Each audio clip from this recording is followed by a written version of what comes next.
Trevor Howard. Batting fourth in right field, number 33, Luke Bailey. Batting fifth at first base, number 13, Reggie Williams. Batting sixth at third base, number 28, Riley Humringhouse. Batting seventh at left field, number 7, Noah Vogel. Batting eighth at designated hitter, number 16, Braden Luft. And batting ninth and catching, number 3, Bailey Seeger. And tonight's starting pitcher for the Gameday Saints, number 27, Griffin Bruder. The head coach of the Gameday Saints is Mike Coons. Hitting coach is Kyle Lopez. Assistant coach is Tyler Henninger.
to Larks Park and Hayes Larks baseball now in their 74th year. Tonight's Rocky Mountain Baseball League contest features the Gameday Saints and your Rocky Mountain Baseball League champion, Hayes Larks. The Larks are World Series bound and will start play next week in Wichita. Also, free admission to tonight's game is provided by the following generous sponsors: Hickox, the Optimist Club, Astrobank, Insurance Planning, United Way of Ellis County, Ozone Roofing, Redeem Designs, and RD Graphics. We greatly appreciate these fine people and their support of Hayes Larks Baseball. And now it's time to meet the starting lineups for your Hayes Larks. Leading off in center field, number 8, Leo Geminian. Batting second at shortstop, number 3, Matt Kavanaugh. Batting third at designated hitter, number 16, Wyatt Divots. Batting fourth at third base, tonight's beverage batter, number 17, Cam Pearson. Batting fifth at first base, number 29, Corbin Truflo. Batting sixth at second base, number 2, Grant Lung. Batting seventh and catching, number 15, Max McGuire. Batting eighth in left field, number 12, Drew Burr. Batting ninth in right field, number 20, Jace Armstrong. And tonight's starting pitcher, number 28, Landon Shire. And in his 38th season with the Larks, please welcome the head coach, Mr. Frank Leo. Larks pitching coaches Keith Harper, assistant coaches Bryce Buckhorn.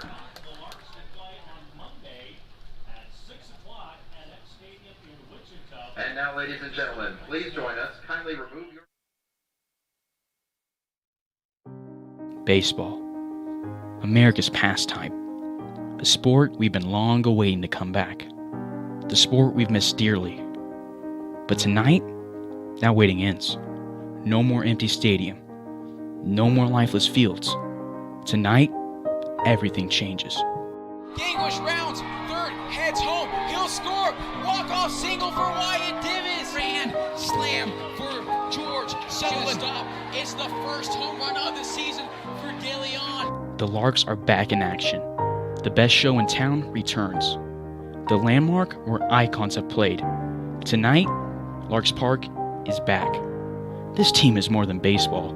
It's part of this community, a staple of our town. Generations gather together.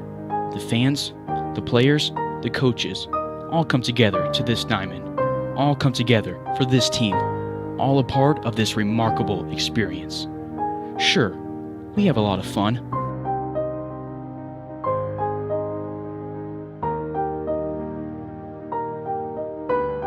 But legacy is built right here in the Great Plains. See, there's something special in Hayes, something distinct in this city. With history dating back to 1869, a history of success, 29 MLB products, 4 MLB All-Stars. That outstanding tradition returns tonight. Tonight, the Larks return to action. Tonight, baseball is back.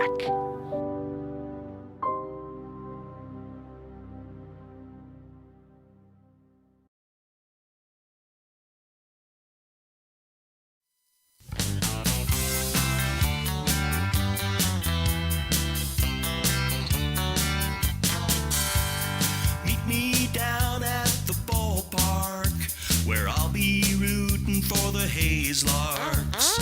All of my friends are gonna be there too.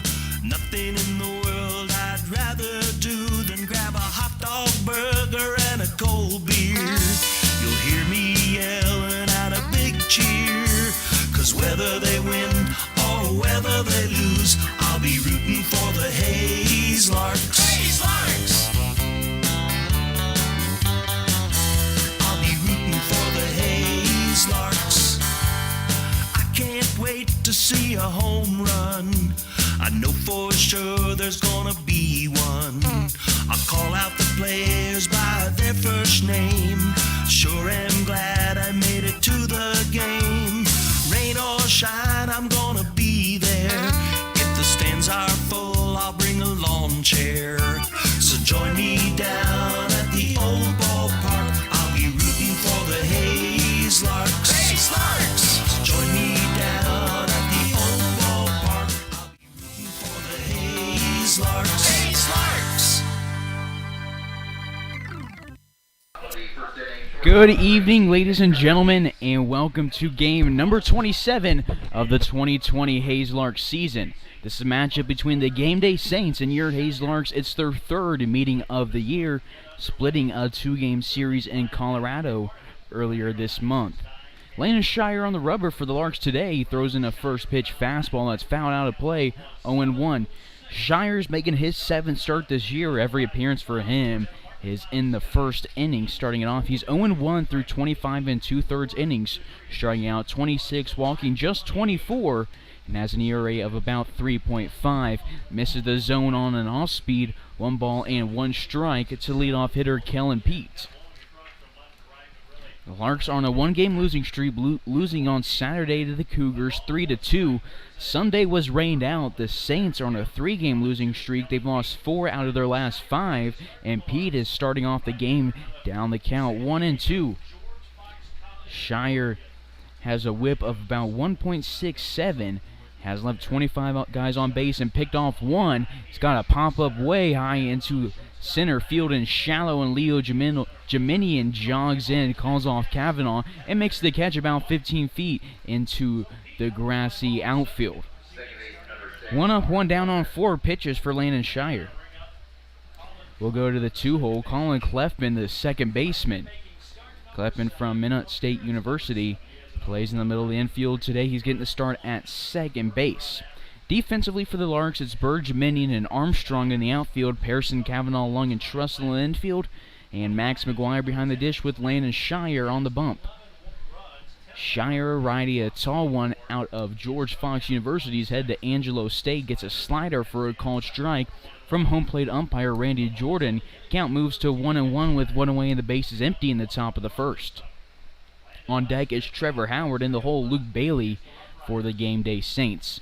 Fastball from Shire adds some velocity to this one, and he gets the call from the umpire. Beautifully plays ball outside bottom corner and has thrown 8 pitches and 5 strikes. 1-2 is popped backwards, and it'll go into the grandstand.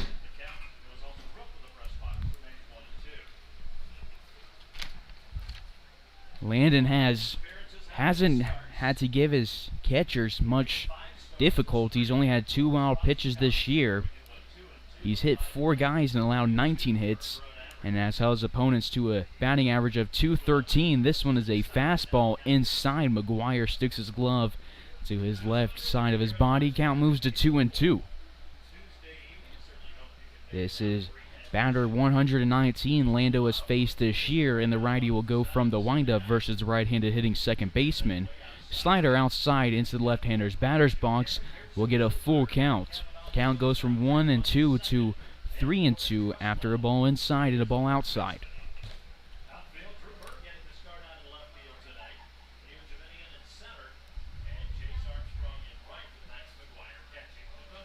Colin Clefman batting .337 this year, sends a fastball again, another pop-up for the Saints. It goes over the right side. Corbin Truslow takes a couple steps back, and Grant Long backs off and allows Truslow to make the catch for out number 2. 2 up, 2 flyouts for Landon Shire and the Larks. Go to Trevor Howard, the center fielder. Howard from the Colorado School of Mines. One of a few guys on the Saints roster from that school. Larks catcher last year, Mikey Gangwish, Colorado School of Mines graduate, is now playing overseas in Australia.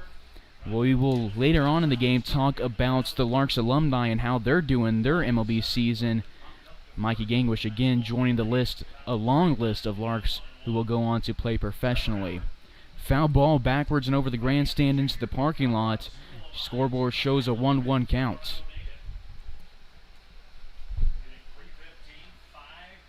Shire nods at McGuire, who sets up a little bit outside, and a curveball from inside and high drops to the glove of McGuire, with McGuire barely having to move his glove, and Shire again has his third 1-2 count of the day. No hesitation for the righty, goes straight to his slider from the windup, goes to 2-2. Due up in the bottom of this inning for Hayes will be Jaminia Cavanaugh and Divis, top of the order. Shire nods at McGuire and goes to Howard. High and above the center of the plate. Back-to-back batters. Shire's work to a 1-2 count, and the batter retaliates and gets a full count. Larks have won 7 of their last 8. They're the league champions, securing it on that walk-off safety squeeze from Sean Cooper on Friday that brought home Palmer Hutchison and secured the Rocky Mountain Baseball League championship for the Hayes Larks in their first year in the league. Larks have scored 191 runs this year. Saints have scored 10 more than them, but the big difference is that the Larks have only allowed 86 runs this year versus the Saints allowing double that at 175 runs allowed. The Larks pitching staff, the only team in the league that have allowed double-digit runs. It is a walk for Howard, number 25 this year for Landon Shire. Go to the cleanup hitter, Luke Bailey, a righty from St. Cloud State University, listed on the roster as a right fielder, and that is where he is getting his start today. Another righty to the batter's box for the Saints. Shire liking that slider, and here in the first inning throws it again and gets the same call. He's gone on 4 of them, and it's a 0-1 count to the cleanup hitter. Shire throws strikes on just above 50% of his pitches, has thrown 490, has left 25 guys on base, and started off 20 innings with the leadoff out. Has 13 innings where he's thrown less than 13 pitches and throws less than 3 pitches on about 28% of the batters he faces. It's the first time he'll go from the stretch today. Again, another slider in the zone. Watching it is Bailey. No balls and 2 strikes. Third base coach Mike Coons gets his sign to the runner at first, Howard, who gets his lead, and Shire will look home to McGuire. No look at the runner on first for Lando. Takes a long pause on the mound and now goes home. And time is called when he lifts his leg. He'll get back to the rubber. Shire stands at 6'5". He has 2 years left of NCAA eligibility if he were to take the one back from the NCAA that he was granted. San Diego, California native, played 3 years for the George Fox Bruins and will have 2 years again if he wants to take it at Angelo State. 1 ball and 2 strikes on Bailey. Reggie Williams is on deck. Riley Humringhouse in the hole for the Gameday Saints. Shire looks in. Runner takes off from first. It's a swing and a miss, and McGuire won't have to throw. Tosses the ball behind him and to the mound. It's a strikeout for Shire to end the inning. Number 27 this year. He leaves a runner on first for the 26th time this year and sends us to the bottom of the first, no score on Larks Network.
Bottom of the first we go. Leading it off is Leo Geminian, the center fielder from France.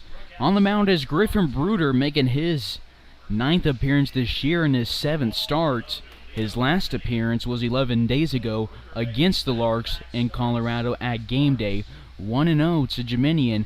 Fastball number 2 is in the zone for a swing and a miss. Geminian misses above it, 1-1. Bruder has pitched 24 innings this year, striking out 36, walked just 15. Has hit 4 guys and allowed 20 hits, gets a foul ball from Geminian on pitch number 3 of the ballgame. In the top of this inning, Shire walked a guy, no hits, left a runner on first. And for Lando, his pitch count after 1 inning currently sits at, we'll get to that in a second. Pitch number 4 for Griffin Bruder is popped shallow to the shortstop. Kellen Peets moves in and makes the catch in the infield for out number 1. Shortstop, number 3, Matt Cavanaugh. We'll go to Matt Cav, the shortstop from UTA. Shire threw 22 pitches in the top of the first and got 13 of those to hit the zone. Started out 50% of those 4 batters with a first pitch strike. Bruder delivers to Cavanaugh, who sends his first pitch opposite field on a little fly ball. Bailey takes a couple steps to his left and makes the catch in front of the 319 and 349 signs in right field in downtown Hays, Kansas. 2 up, 2 down on 2 balls in the air for the Larks. We'll go to Wyatt Divis, the DH, in the 3-hole. Larks went 1-1 against the Saints at Gameday. They lost the first game 4-6. Winning was Zach Greed. The loss went to Landon Shire, who started the game, went 4 1/3 with 5 earned runs, 6 hits, and just as many strikeouts. All 3 of the RBIs for the Larks that game came off the bat at Corbin Truslow, who ended up with 5 total bases, and Pearson was behind him with 4 total bases, and Cavanaugh had 2. Larks are 2.5 games up against the Cougars, standing in first place, and they've secured the league championship. And it's a slider from Bruder that just hung in the air and went off Divis's helmet. Had some movement, but not the movement you want. Divis will head to first base with 2 outs.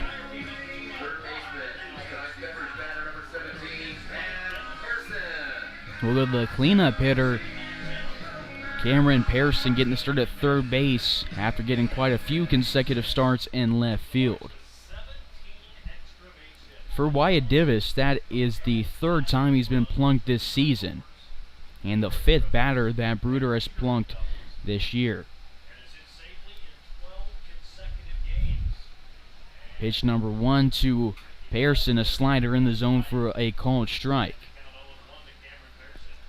Bruder picked up the loss in Game 2 of that 2-game series against the Larks, when the Larks won 8-2. Pearson hits one hard to left field. It's on the warning track, bounces up against the wall, and shuffling forward is Howard. Didn't get a good read off the bounce. Pearson is going to be sent to third from second. The throw was going to tag him, but he's in time. Not liking the call is Humrick House. Divis goes from first to third, and the beverage batter Cameron Pearson gives not only the Larks a lead, but gives the fans half-price beverages for the remainder of the first inning. So after being 1 out away from going to the second, Bruder hits Divis in the head and then allows a triple for Pearson.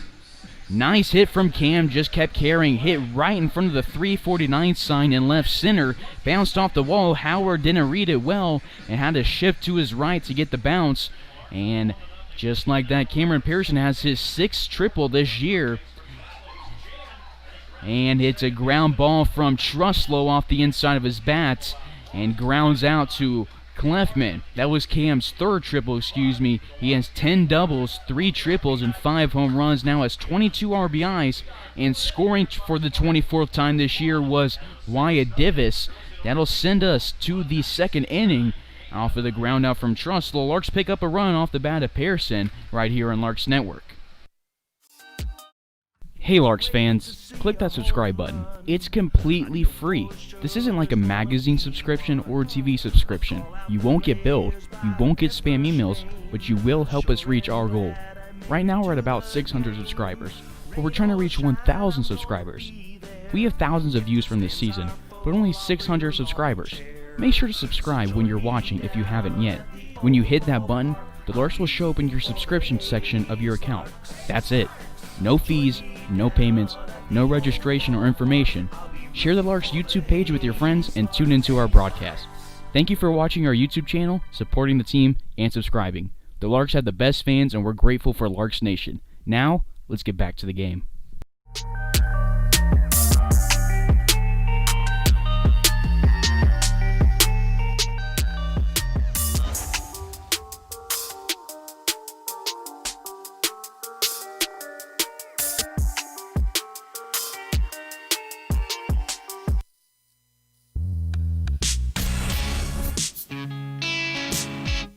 Top of the second, we go from North Central Kansas.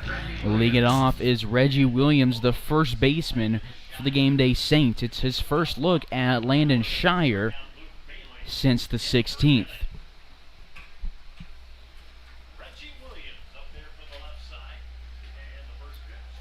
First delivery to Williams, misses the zone. So interesting situation. Bruder got the start against the Larks on Friday, July 17th, and the Larks scorebook, he's listed as a no decision. In the Saints scorebook, they gave him the loss, but in the Larks scorebook, the loss went to Tate Garcia.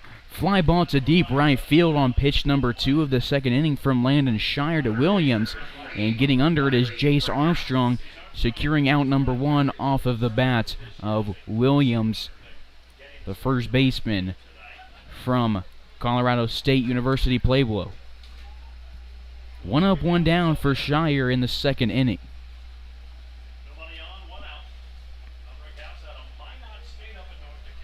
We go to the 6th hole, Riley Humrickhouse, the third baseman. Shire hits the zone again. That's thrown a lot of strikes today. That was pitch number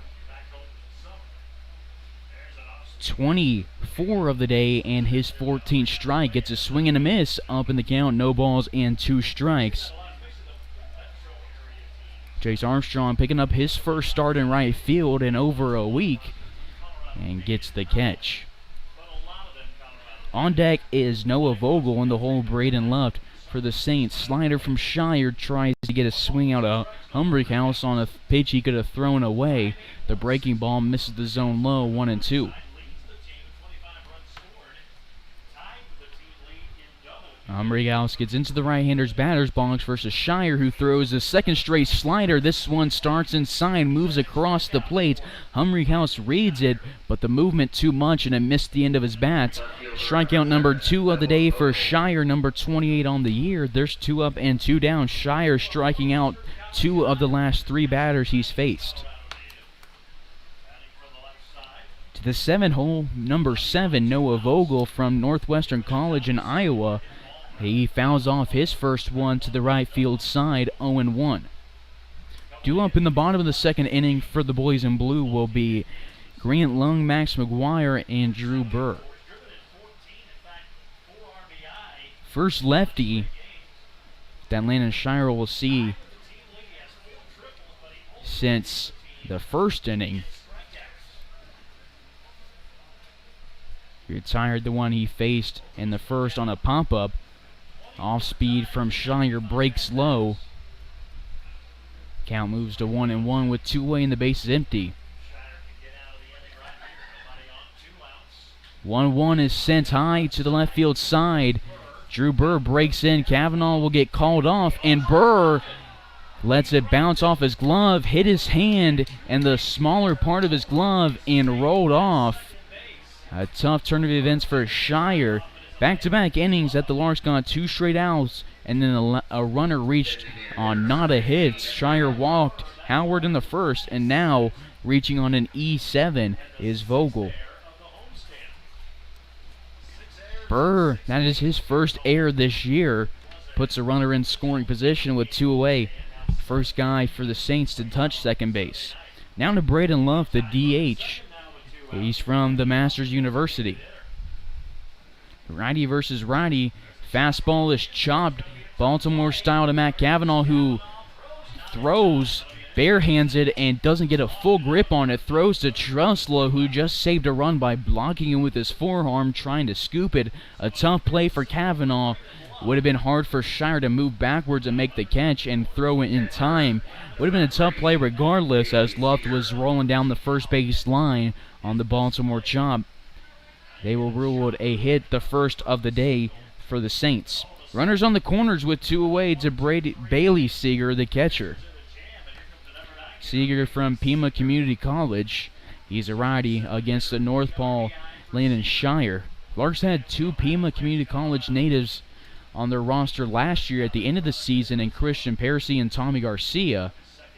And they had 3 at one point with Michael Wong, all graduates. Wong went to UTA after graduating from Pima Community College. Tommy Garcia just went and played for Cal State San Marcos, and Christian Parisi is at Rockford University outside of Chicago. 0-1 reads the scoreboard to the catcher at the bottom of the order in the top of the second.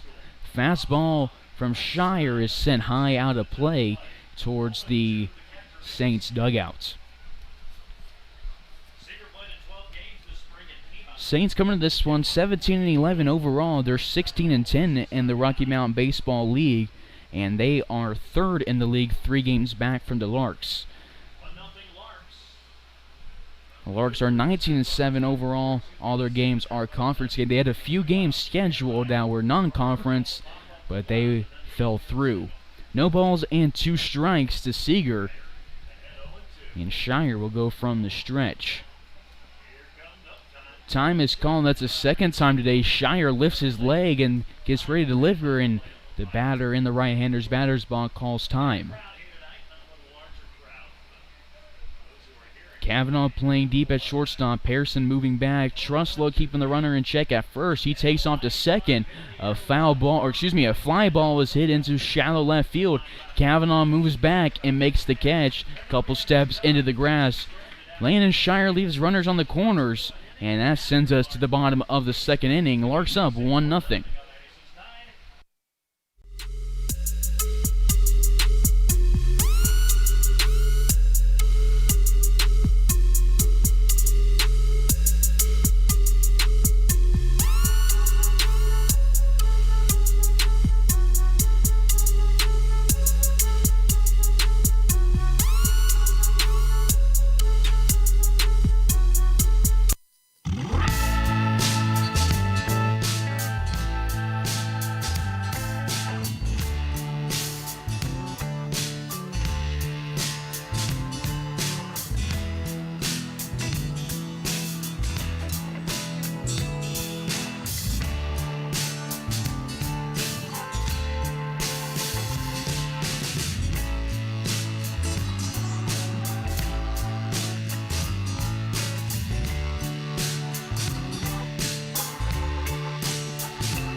Bottom of the second, leading off is Grant Lung, the lefty. Griffin Bruder delivers to the right-handed second baseman batting the left-hander's batter's box. It's a called strike on Grant Lung. Second delivery to him, again a called strike on the guy out of Peoria, Arizona. Grant Lung on Saturday, the last game for him, He went 1 for 4 in the 3-2 loss for the Larks. No balls and 2 strikes to the leadoff hitter in the second.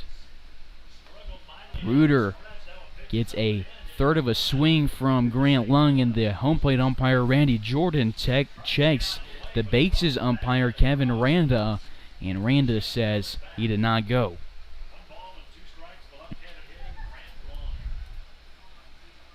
One and two is sent softly on a chop to the second baseman. One second baseman will ground out to the other. Clefman secures it and barely beats out Grant Lung on the toss to Williams. Lung hustled 90 feet down that white line on the right field side, but just got beat out by a step. Larks up 1-0 with one away and the bases empty in the bottom of the second. They got a run off of Harrison's bat when he tripled home Divis back in the last inning. We'll go to Max McGuire, the catcher from Doane University. He'll get a look at Bruder for the second time this season. Sends a pop-up to the net, 0-1. Good turnout for Larks fans here on this Tuesday night from downtown Hays, Kansas. Solid turnouts all along the grandstand and the fan pavilion. Swinging a foul tip into the glove of Seeger makes the count no balls and 2 strikes to Max McGuire. Larks looking to go 2-1 against the Saints this year tonight, and then they will round out the season tomorrow night against the Saints. McGuire's down on 3 strikes, the first strikeout of the game for Bruder, number 37 this year. 2 up, 2 down on a ground out and a strikeout for the Larks. 3 straight Hays players have gone down. To the 8 hole in the left fielder, Drew Burr. It's his first look at Griffin Bruder this year because he was pitching when Bruder got the start for the Saints against the Larks on the 17th. Burr got the win. He went 8 innings strong in the start. No earned runs, allowing 3 hits and a walk. Struck out 8 guys. 1-0 to the left fielder from St. Louis University. 1-0 becomes 2-0. Fastball low and outside.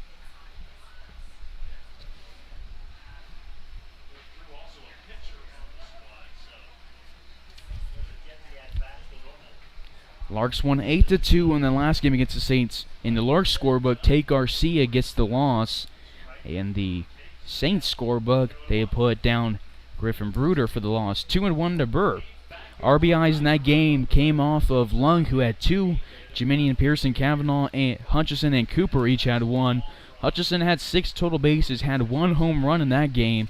He has 2 this year, homering in back-to-back games on that Friday game against the Saints, and then on Saturday against the Outlaws, Pearson picked up 3 total bases, and Kavanaugh and Cooper each had 2. Hitters counts for the left fielder. Sends one opposite field and towards the Larks bullpen. It's a full count for Burr. Bruder from SIU Edwardsville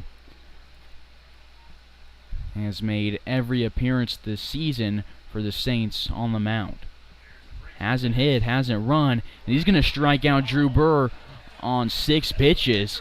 Burr to the dugout. 2 strikeouts for Griffin Bruder today. They're back-to-back. 1 for McGuire, 1 to Burr. 1 swinging, 1 looking. 38 this year. Jace Armstrong will lead off the 3rd for the Larks, but instead we'll go to the top of the 3rd for the Saints, and the Saints are trailing your Hays Larks 1-0.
Top of the third. After 2 innings for Landon Shire in his 7th start, it's a day and he sits in the dugout. On the mound now for Hayes is Cole Zimmerman, the southpaw from Fort Hays State University. So Shire now ineligible to pick up win number 1 this year. We'll go to Zimmerman, who's making appearance number 7 on relief. The opposite of Shire, who made his 7th appearance this season today. All 7 were starts. Cole Zimmerman 3-1 this year. His last appearance was on the 18th against the Outlaws, where he allowed 5 hits, 4 earned runs, and struck out 4, but picked up the win. 2 balls from Zimmerman to start his outing. He has an ERA of 5.927 and a whip of 1.68. Has struck out 21, walked just 11, 9 earned runs and 12 hits.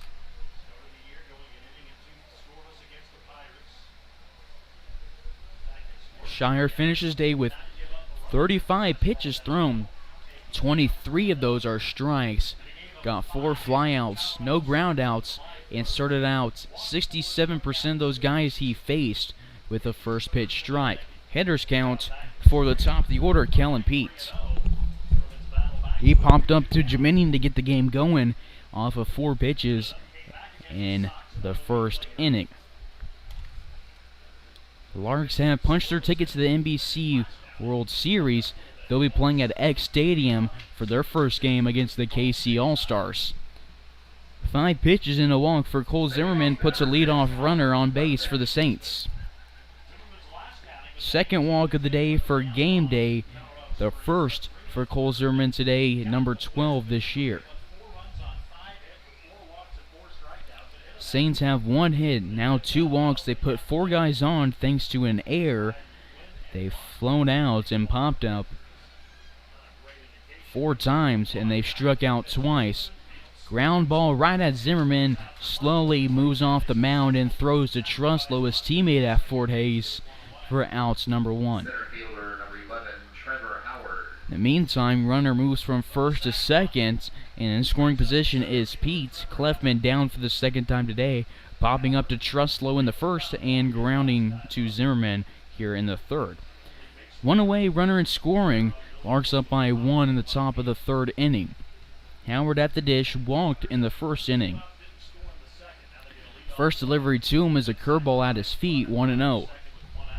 Due up in the bottom of this inning for Hayes will be the bottom of the order for the Larks. They'll start at the bottom with Armstrong, then go to the top, Jeminian and Kavanaugh. Zimmerman looks at the runner at second. Pete dances around, pitches inside over the plate, called strike, 1-1.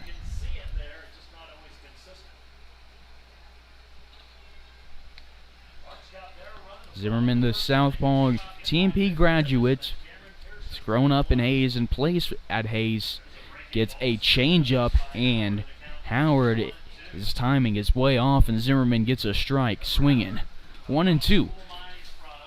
Zimmerman, 6'4" sophomore, made 4 appearances this year for the Tigers, went 0-3 with an ERA under 7 through 13 innings and 9 strikeouts. Pete dances at second, has a big lead, nobody keeping him honest on the base. Ground ball is over to the Larks dugout by Landon Shire, whose day was completed after 2 innings. Foul ball will stay at 1-2. On deck is Luke Bailey in the hole, Reggie Williams for the Denver Gameday Saints. Swing and a miss, and it's a strikeouts for Cole Zimmerman. Howard was in front of that one, and there's 2 away. For Zimmy, that is strikeout number 22 this year. He's held his opponents to a batting average of .235, has gone 9 flyouts, 9 groundouts, and has a strikeout per walk ratio of almost 2. 2 away to the cleanup hitter, Luke Bailey, who struck out against Landon Shire in the top of the 1st. He's down the count 0-1. Moving along here in the top of the 3rd, it's been a quick first couple of innings. Pete moving around again to second base. Neither Cav nor Lung keeping him at second by moving closer to the bag, but it's not going to matter for this pitch as Zimmerman gets a strike on a slider. 0-2, Zimmerman looks at Pete. He'll make a move and go straight to the batter. Inside delivery, McGuire tries to frame it. Randy Jordan not reading it, 1-2.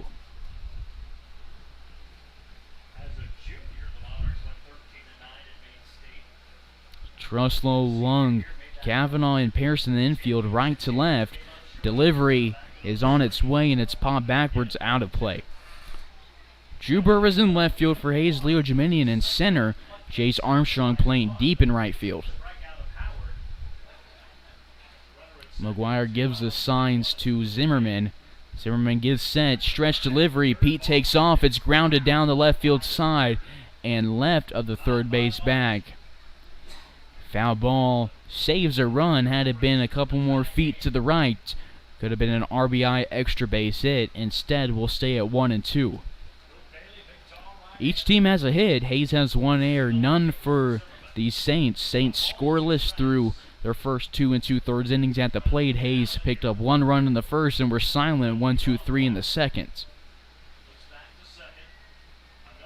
Cole goes home. Fastball is inside. 2 balls and 2 strikes.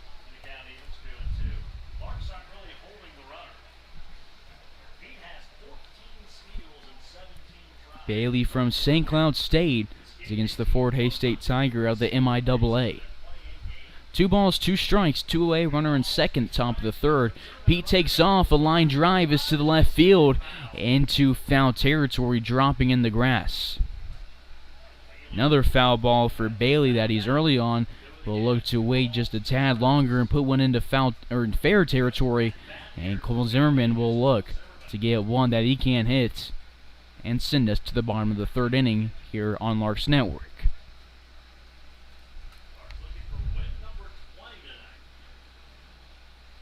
Zimmerman gets set. Pop fly is sent into left center field. Jiminian will call off. Burr and Kavanaugh make the catch in front of his eyes for out number 3.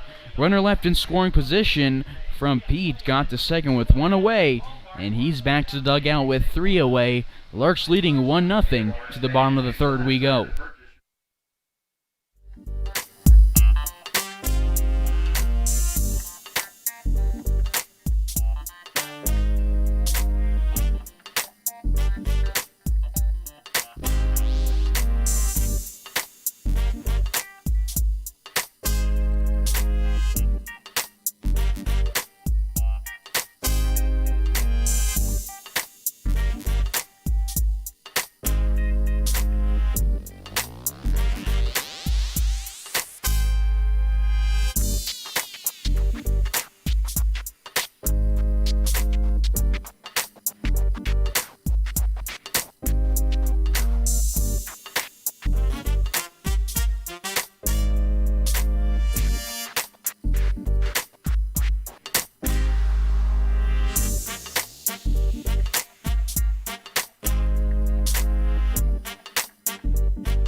Bottom of the third, bottom of the order. Chase Armstrong is behind a fastball on a swing and a miss. The right fielder this year is batting .200 through his first 5 at-bats with 1 hit. It's a single. Has driven in 1 run and has scored 8 times courtesy running. No balls and 2 strikes to the right fielder from Fort Hays State University. 3 pitches and a strikeout. All in the zone from Bruder. And Jace Armstrong is back to the dugout. 3 straight Larks retired on strikeouts. And we'll go to the top of the order, Leo Geminian. One away, base is empty. Geminian on the day popped up to Pete for out number 1 of the bottom of the first inning. On deck is Kavanaugh in the hole, Divis.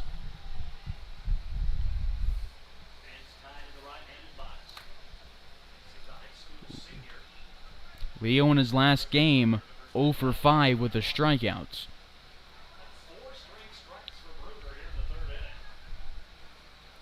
Bruder has now thrown 27 pitches, 21 of those strikes.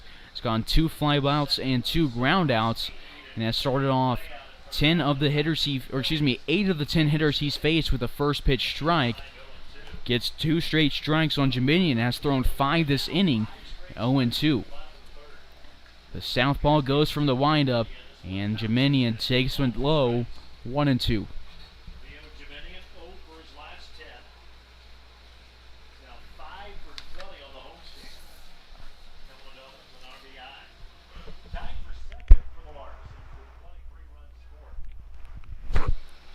First ball of the inning for Bruder, and it's a swing and a miss for Geminian. 4 straight Larks have gone down on strikes. 3 swinging, 1 looking. There's 2 away. 6 straight Larks have gone down in order. We're to the 2-hole. Matt Kavanaugh, who flew out to Bailey in right field for out number 2 of the Larks half of the first.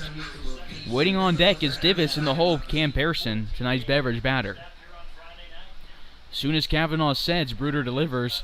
Fastball for a called strike. Has only thrown 1 ball this inning. He struck out 4, allowed 1 hit and 1 earned run. No walks. Did hit a batter, and Kavanaugh takes him to center field. It drops in front of Howard and rolls to him. It's a single for Kavanaugh, the 2nd hit of the game for the Larks, the first since Cam Pearson back in the first. Larks have a single and a triple with a run. Kavanaugh on Saturday, 1 for 5, is now picked up 2 hits in his last 7 at-bats. Two-way Divis was plunked in the blue helmets in the first inning with 2-way, then went first to third to score the only run of the game from either team. Bruder looks at Kavanaugh, goes to the other Maverick, and gets a called strike.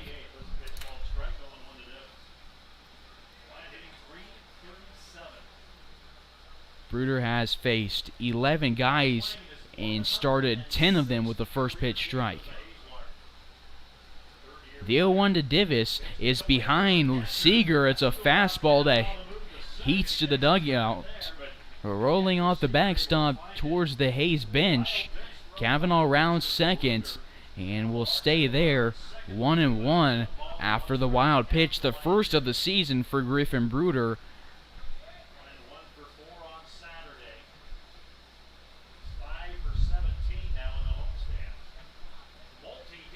Bruder has an ERA of 3.27. Is 1-3. He's in position unless his team can get him ahead to pick up loss number 4, but there's still a lot of innings left to play, and the Larks can't get comfortable with a one run lead no matter where you're at in the game, especially with 2 outs in the bottom of the third. 2-1 to the DH from Nebraska.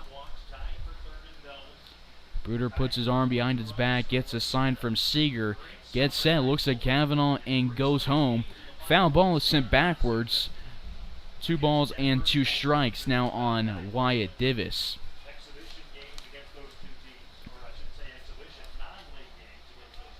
Bruder has gotten 3 leadoff outs today, 17 this year, has faced 122 batters, averages about 18 pitches per inning, and has had 8 innings where he's thrown less than 13 pitches. Throws 60% of his pitches in the zone and throws about 3.8 pitches to each batter. Foul ball from Divis. He stays alive and will get the 6th pitch of the AB, staying at 2-2. Runner on second, 2-2 count, 2 away in the bottom of the third. Hayes up 1-0. Due up in the 4th inning will be Williams, Humrichhouse, and Vogel for the Saints. Divis gets back in the box towards the back half of it, and we will get a balk, and Kavanaugh sent to third. First balk that we've seen in a while. We've seen one at Larks Park, and now it's the second one at Larks Park this season. Larks saw a couple of them in Colorado, but Kavanaugh is 90 feet from making it a 2-run ball game.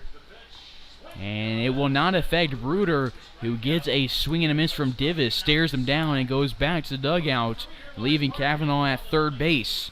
Larks still lead 1-0 through the first 3, as Cole Zimmerman is back to the mound.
Number 2 for Cole Zimmerman.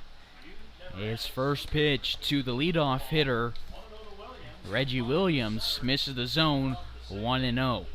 Williams, the first baseman, flew out to Jace Armstrong to start the second inning, has his count here in the 4th inning go to 1-1. Couple of guys out in the pen for Hayes for the Larks. 1-1. That slider from Zimmerman misses outside. 2 balls and a strike. We'll see what the Saints want to do later in the game. Through what they like to do is take their starter through a few innings, 4, maybe 5, and then each inning after that go 1 pitcher per inning. It's worked well for them before, but they've also had some instances where it hasn't worked. In Colorado on the 17th, they had their reliever come in and get 3 outs, and then they went right to take Garcia the inning after, threw 3 pitches and got taken to deep left field and picked up the loss, as Hutchison put the Larks in front with that home run. And Cole Zimmerman will walk his second batter. He has led off a guy with a walk in the 3rd and now the 4th. We'll see if they want to, how long they want to keep Reuter. He's never thrown more than 4 1/3 innings this year. He did pick up 5 against the Larks on the 17th in the win for Hayes when they defeated the Saints 8-2. Pearson creeps down the third base side, and a ground ball is sent to the left field side. 0-1. Vogel on deck. Left at, or in the hole, Humrichhouse at the dish. Riley Humrichhouse struck out for out number 2 of the 2nd inning. From Minot State University, it's listed on the roster as a shortstop and second baseman. Today he's getting the start in the hot corner. Zimmerman looks at Williams at first, goes home, and a 3/4 of a swing from Humrichhouse sends the ball backwards and out of play. No balls and 2 strikes for Zimmerman versus the righty third baseman.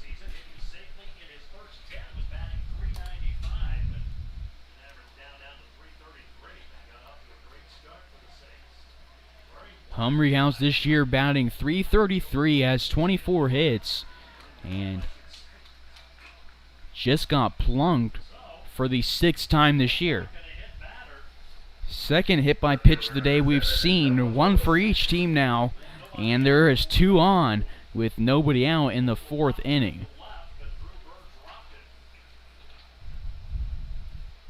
Williams at second, Humphrey House at first. For Zimmerman, that is hit by pitch number 3 this year. First pitch strike on Noah Vogel. Vogel from Northwestern College in Iowa. It's his first look at Zimmerman from Hays, Kansas. Swing and a miss, gets him in front of an off-speed breaking ball, 0-2. The last guy was Humberghaus. He started him on with an 0-2 count and then hit him. Lefty versus lefty matchup. Zimmerman goes, and it's off McGuire, who loses it. It's in front of him, and runners stay where they're at, 1-2. Due up in the bottom of the 4th for Hays will be Cam Pearson, Corbin Truslow, and Grant Lung. Vogel, the left fielder, reached on an air from the outfield in the 2nd, got into scoring position, and then moved to 3rd, and then a fly out from Landon Shire's arm ended the inning. 2 balls and 2 strikes to the left fielder. Shire picked up the start, went 2 innings. Zimmerman in his 2nd inning of work in relief. Fly ball is going to be blooped into center field. Jiminian looks the runner back to second and makes the catch at his chest for out number 1 of the 4th inning. To the DH in the 8-hole, Braden Luft. He's 1 for 1 today with the only hits for the Saints. Picked up a single in the 2nd over the head of Shire and into the glove of Kavanaugh. The throw was not in time.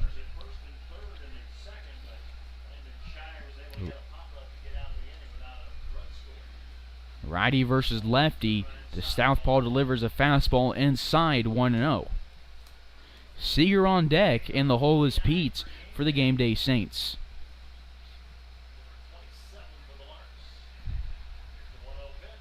Fastball fouled off the inside of the bat, 1-1. We're moving right along here, not quite an hour into this game.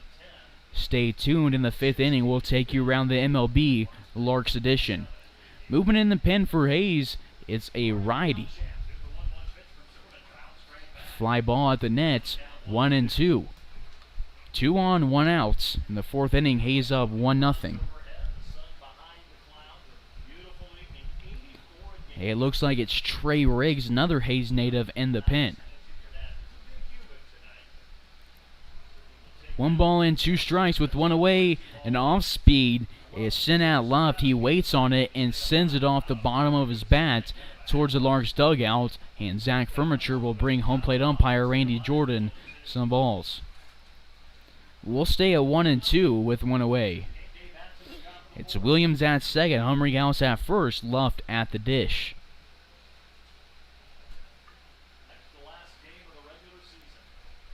Bird chatting with Jiminian in the outfield. Infield gets set. Each guy playing at a pretty average spot. Not deep, not in. It's a swing and a miss from Braden Love. Strikeout number 2 today from Cole Zimmerman. That one was a pretty pitch on the breaking ball. And that is strikeout this year for Cole Zimmerman, number 23. 2 outs, 2 on. Zimmerman hit a batter and walked a batter to start the inning. Has gone a fly out and a strikeout. And we go to the bottom of the order. Bailey Seeger looked to see Cole go right at him. Don't want to go to the top of the order with the bases loaded. Look to get this guy out and leave 2 on. Foul ball early on it is Seeger. He sends it to the Larks dugouts, 0-1. Larks had their longest winning streak of the season snapped on Saturday. They had a 7-game win streak and Denver broke it. But the night before, Hayes secured the Rocky Mountain Baseball League championship, and now they punched their ticket to the NBC. 0-1, slider from Zimmerman, called strike 2.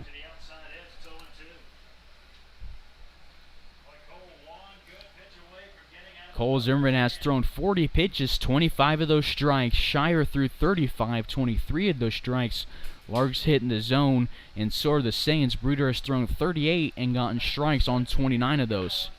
This one is lined at Matt Cavanaugh. He dives forward, outstretches. It rolls into center field. Jeminian grabs it and throws to third. A run scores. Getting greedy is Seager, and they will throw him out. Cavanaugh applies the Lung applies the tag to end the inning. The run will count at home off the RBI single. Seager tries to go to second.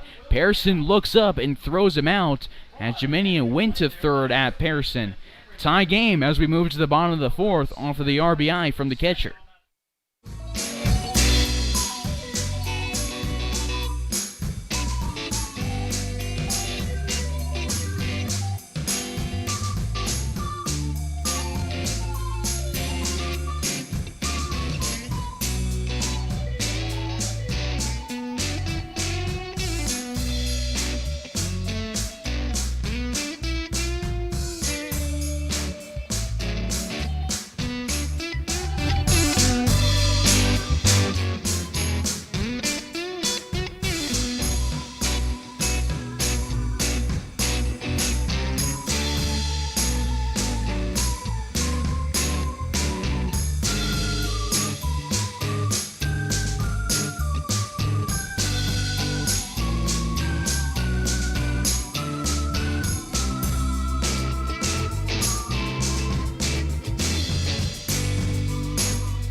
Bottom of the fourth we go. Leading off is the guy who threw out the last out of the top of this inning. It's Cameron Pearson, the beverage batter. Down the count, 0-1 in Griffin Bruder's fourth inning of work for the Gameday Saints.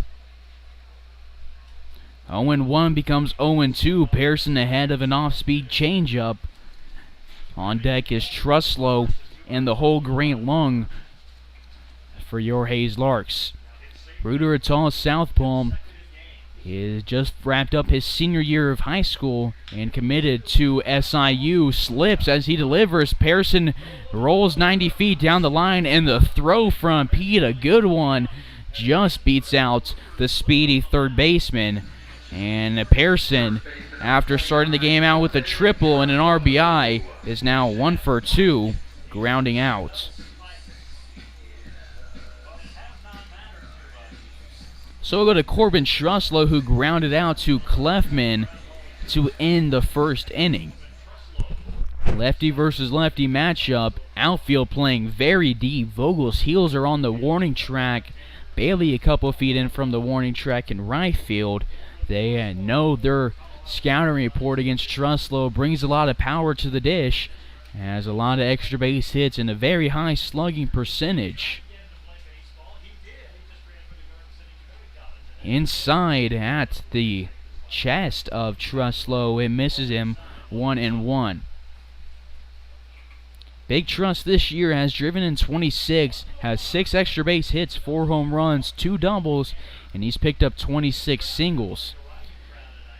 Holds his swing up, gets a strike, called on him 1-2. Truslow's on base percentage is at exactly 500. He has a slugging percentage just above 500 at 535. Bruder takes a deep breath and will go from the windup. Inside on the slider, 2 balls and 2 strikes. Tie game in the fourth. 1 run for Hayes, 1 run for Gameday.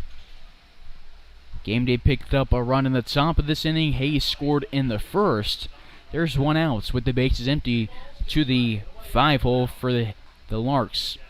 Outside on a fastball, Truslow works his way into a full count. Each team has 2 hits. Larks have 1 error, none for Gameday. We'll get a payoff pitch from Bruder to Truslow. It's a ground ball, and it rolls in between Clefman and Williams into right field. It's a base hit for Truslow, continues his hitting streak, and picks up single number 27 this year and is aboard with 1 away.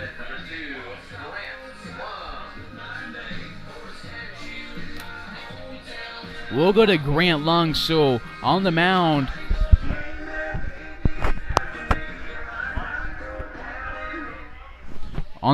is a Cougar at SIU in the Division I NCAA Legion. And at the plate is a Cougar out of Sioux Falls in the NCAA Division II. 1-0 to Grant Lunk, who on the day is 0 for 1, grounding out to Clefman to start the bottom of the second. Turns on 1, brings his hands in, and sends it at his first base coach. 1-1. Good swing, nice way to bring the hands in and get around on it. Just a little bit early, sending it down the right field line out into foul territory. On deck is McGuire in the hole. Burr, this one he's not as early on, and playing deep was Bailey. His heels were still in the warning track, and Lung drops it in front of him for a base hit. Back-to-back singles for the Larks, put 2 on with 1 out. Max McGuire to the dish. He's 0 for 1 of the day, striking out swinging in the second inning. Max McGuire has appeared in 14 games this year, has 38 at-bats, batting .297 with an on-base percentage of .426. He scored 3 times and driven in 11. Clefman moves to second base towards Corbin Truslow. McGuire sends his first delivery towards the first base side. William moves into foul territory and makes the catch on the pop-up. McGuire 0 for 2 on the day. 2 up, 2 down for the Larks. 2 outs and 2 on for the Larks in the bottom of the 4th. We go to the left fielder headed to Bellarmine University. It's Drew Burr who struck out looking to end the second. Drew Burr has struck out 10 times, walked 8, and driven in 5, scoring 4. He steps in the left-hander's batter's box versus the lefty Bruden. Fastball outside towards the right-hander's batter's box. 1-0 on Burr. Stay tuned for the top of the 5th inning when we will again take you around the MLB and keep you up to date with what the Larks are doing. 1-0 to Burr is a called strike. 1 ball and 1 strike with 2 away. Truslow at second, Lung at first. Jace Armstrong on deck. Burr at the plate. Leo Jiminian in the hole. 1-1 to Burr. He squats and watches it low. 2-1. 2 singles for the Larks to ground out in a pop-up. Puts us right where we're at in the bottom of the 4th. Due up in the 5th will be the top of the order. Kellen P leading off his 3rd inning. And the delivery to Burr is sent high over to the right side. Moving back is Clefman. Bailey loses his hat on the run in, and Clefman secures it for outs number 3. Larks leave 2 on, pick up 2 singles. They now have 4 hits, and we'll join you right back for the 5th inning on Larks Network.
After 2 innings from Shire, 2 from Cole Zimmerman, we go to the righty Trey Riggs, another Hayes native. He graduated from Hayes High last year and then played at Dodge City, Kansas Community College. He's making appearance number 8 this year. He's 1-0. His last appearance was a week ago on the dot against the Rough Riders, where he went 3 innings in relief and picked up his only win. Has struck out 3 and allowed 2 hits, has an ERA of 7.7 and a whip just above 2 through 9 1/3. All his appearances are in relief, no saves, no losses. Pitch number 2 to the shortstop, Kellen Pede, is pulling lung backwards into the grass, and he makes the catch for out number 1. Pete out for the second time today. He's 0 for 2 with the walk, has led off the first, third, and fifth innings.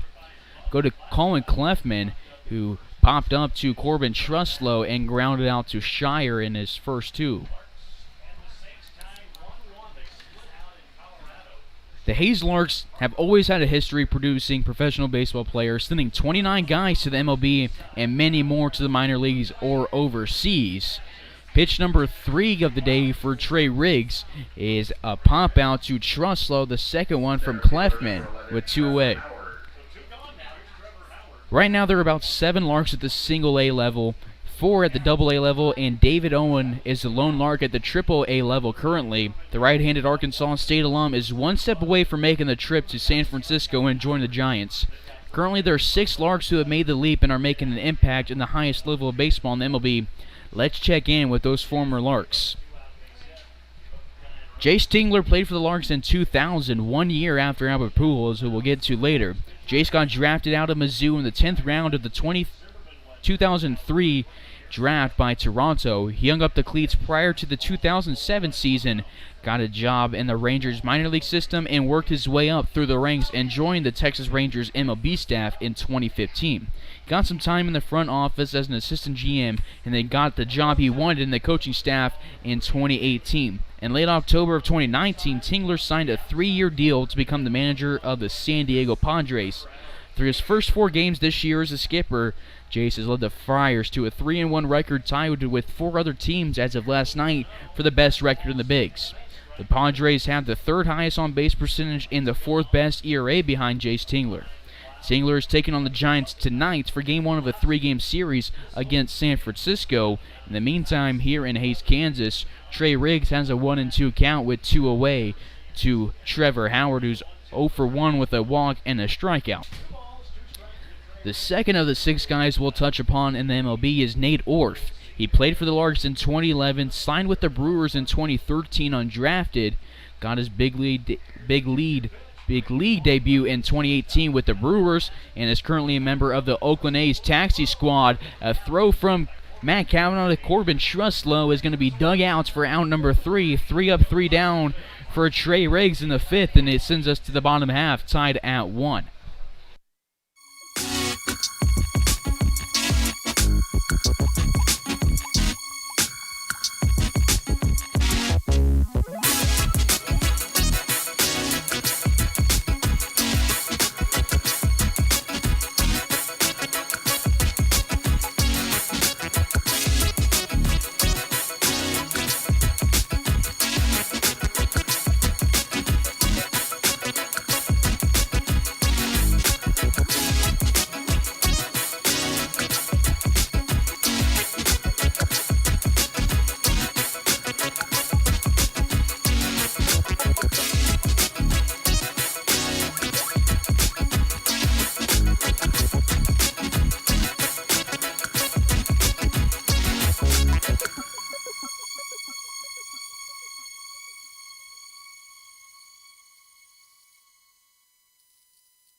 Bottom of the fifth, bottom of the order for the Larks. It's Jace Armstrong to the dish, 0 for 1 of the day against Bruder with a strikeout. Swings and misses at pitch number 1. Has seen 4 pitches from Bruder, all strikes. And Bruder has allowed 4 hits and 1 run, has held the Larks scoreless since the first inning. Fly ball backwards from Armstrong is behind the press box, 0-2. We'll go to the top of the order. Jeminian following this. He's 0 for 2 in the day with a pop-up and a strikeout.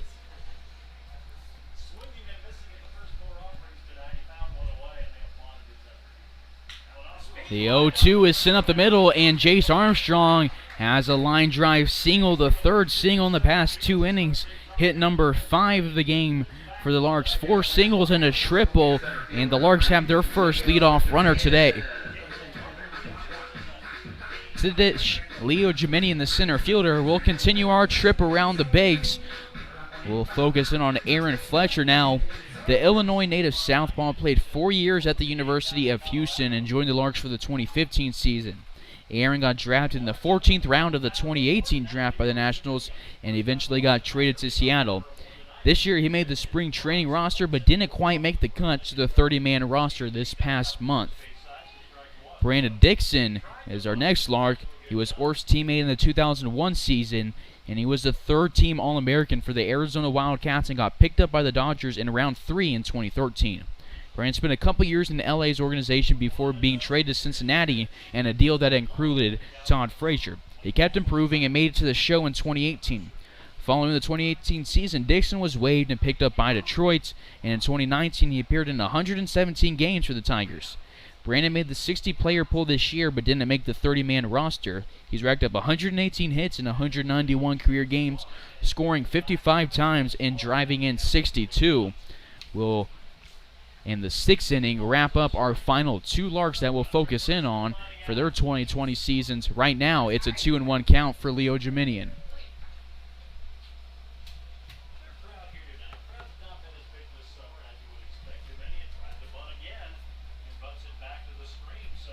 Jeminian at the dish works his way into a 2-2 count.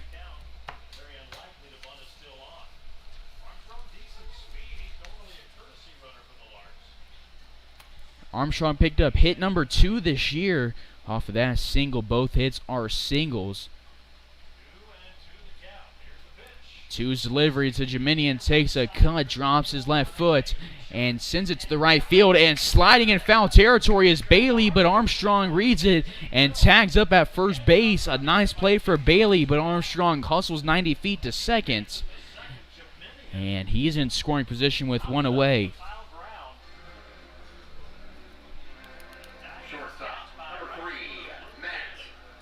Jeminian now 0 for 3 today. Kavanaugh to the dish. He is 1 for 2 in the day with a single and a flyout. Matt now has 29 singles this year, 34 hits, a batting average of .375. Larks have now thrown 3 pitchers. The Saints are still on their first one. Bruder's thrown 63 pitches, 46 strikes. He's gone 3 groundouts and 5 flyouts. Has started off 15 of the 19 guys he's faced with the first pitch strike. Larks have let 4 guys on base. They have 42% of their at-bats and end up being quality. 2 from Kavanaugh and 1 from Lung, Drew, Burr, Divis, Pearson, Truslow, and Armstrong. 1 away and 1-1 count to the guy with 2 quality at-bats today.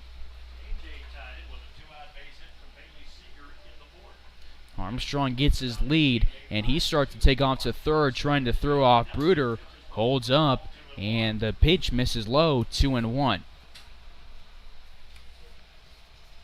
On deck for Hayes is Wyatt Divis, in the hole, Cameron Pearson. Fly ball is sent to the right field side. Williams moves back, and he loses it, and it drops a foot in front of him on the warning track in foul territory. Count moves to 2-2 to the Cowboy. Larks the league champions. Gameday Saints are 3 games back, 3rd in the league, 17-11 overall, 16-10 in the conference.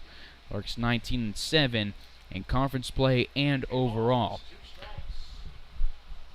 Larks had the best record in the league in 3 years. For the past 3 years, they've had the best record in their 3 leagues. They won the Jayhawk League in 2018, didn't win the league last year, but had the best record in the KCLB, and this year they pick up the league championship with the best record in the RMBL. Full counts for Matt Kavanaugh. Bruder looks in, gets a sign from Seeger, and will go from the stretch. Looks at Armstrong, who bounces around at second, and Bruder will want to step off the mound before he gives Kavanaugh his payoff pitch.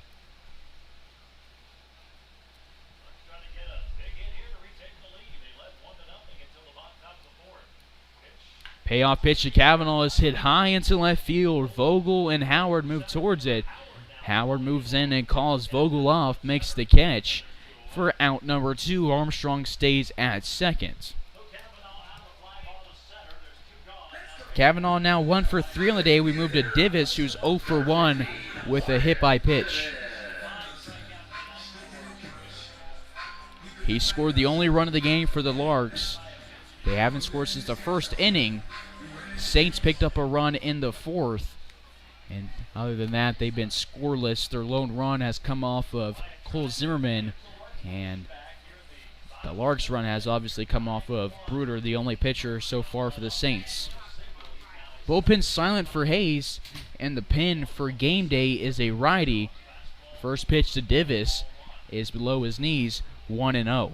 Due up in the 6th inning, moving right along, is Bailey, Williams, and Humrichhouse, the heart of the order, 4, 5, and 6.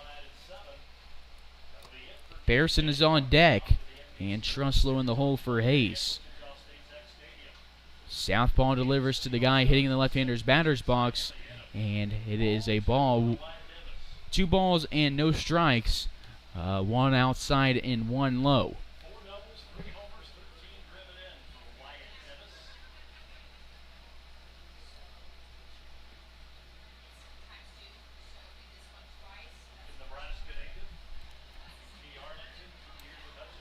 And it's the first strike against Davis for Bruder. Struck him out in the 3rd to end the inning and hit him in the head in the 1st. 2-1, Armstrong at second, Divis in the box, 2 away in the bottom of the 5th here from Larks Park. Larks down to their final 2 games. Armstrong takes off, and Divis grounds one down the left field side. It's past Pete, and Divis now has an RBI and a run scored. And thanks to Jace Armstrong taking off, it threw Pete off just enough that it goes past his glove.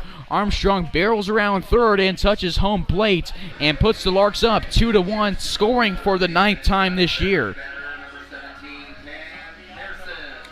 For Wyatt Divis, that is RBI this year, and number 14. Puts the Larks up 2-1 as we move to the beverage batter and cleanup hitter, Cameron Pearson. Divis now 1 for 2 on the day. Second time he's been aboard at first base. And Pearson will get into the right-hander's batter's box versus the lefty, Bruder. Outfield shifts left. And so does the infield just a little bit.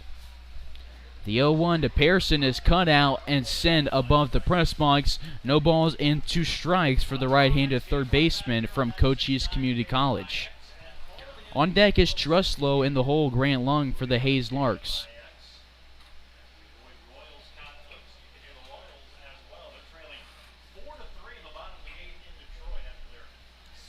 Bruder will go from the stretch with Divis at first. His fastball swung on and miss. Larks get a run back in the 5th. Pearson now 1 for 3 with a triple, a strikeout, and a ground out. Divis puts the Larks on top as we move to the 6th.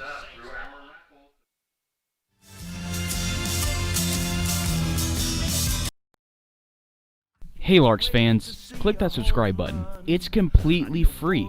This isn't like a magazine subscription or a TV subscription. You won't get billed, you won't get spam emails, but you will help us reach our goal.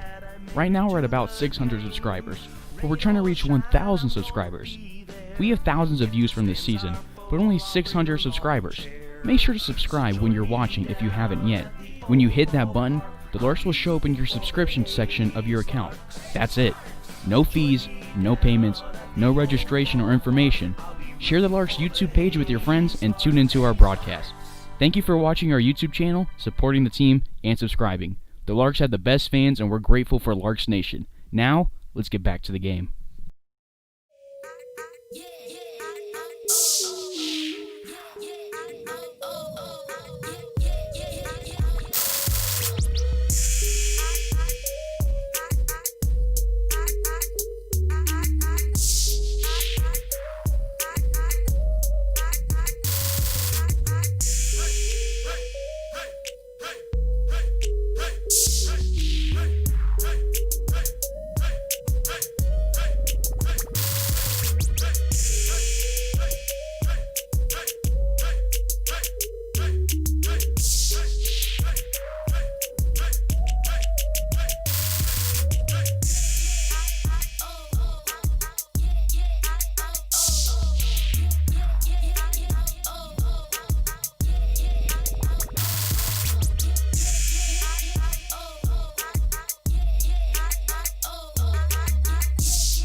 Top of the sixth we go. Back to the mound is Trey Riggs for your Larks for his second inning. Guy up in the pen for Hayes. And his first pitch to Luke Bailey is a swing and a foul ball, 0-1. Riggs had a 1-2-3 fifth off of 2 groundouts and a pop-up.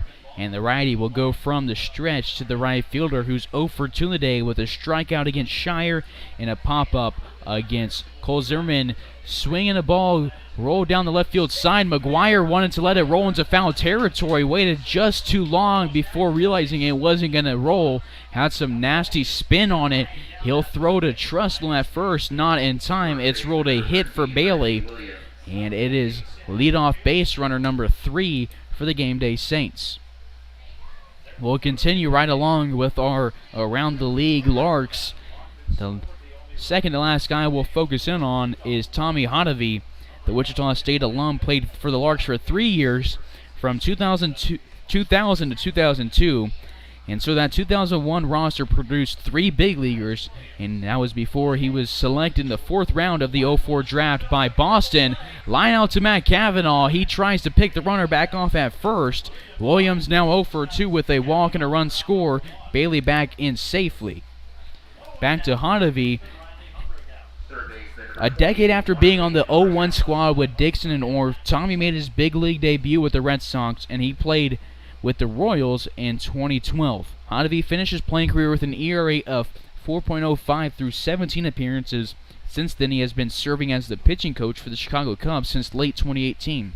Chicago currently is 3-1, and Hotovy has led his rotation of relievers to have the 4th best opponent batting average in the MLB, and one of only 3 teams to have thrown a complete game.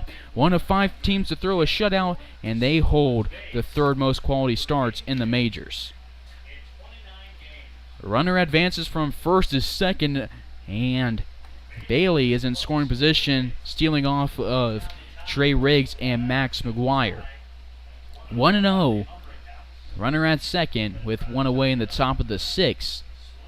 Fastball from Riggs below the knees to Riley Humrichhouse, who's 0 for 1 today with a hit by pitch. We'll finish up our Around the League for the Larks in the bottom of the 6th inning, and if you know much about the Larks' history, there's really only one guy left to talk about, and we'll get to him in the bottom of this inning. 2-1 lead for Hayes, 2-0 count for Humrichhouse.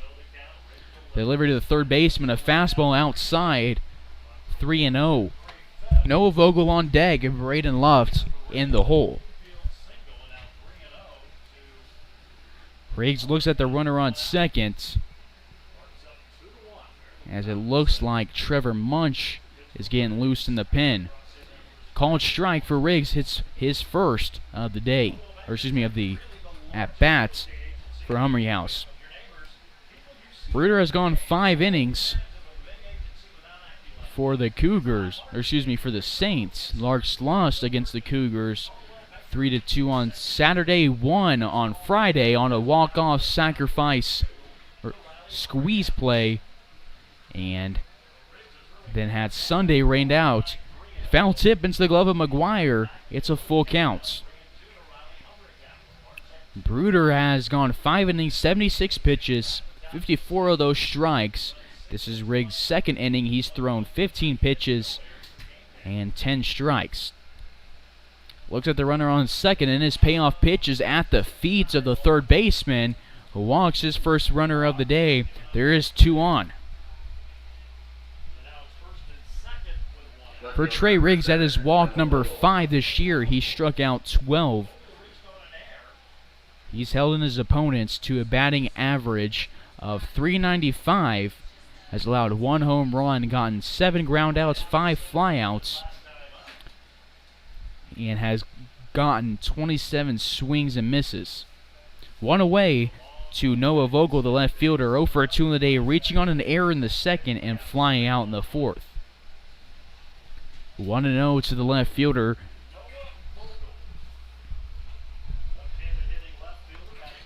Humringhouse at first, Bailey at second. Williams the only out of the inning, lining out to Matt Cav at the shortstop spot.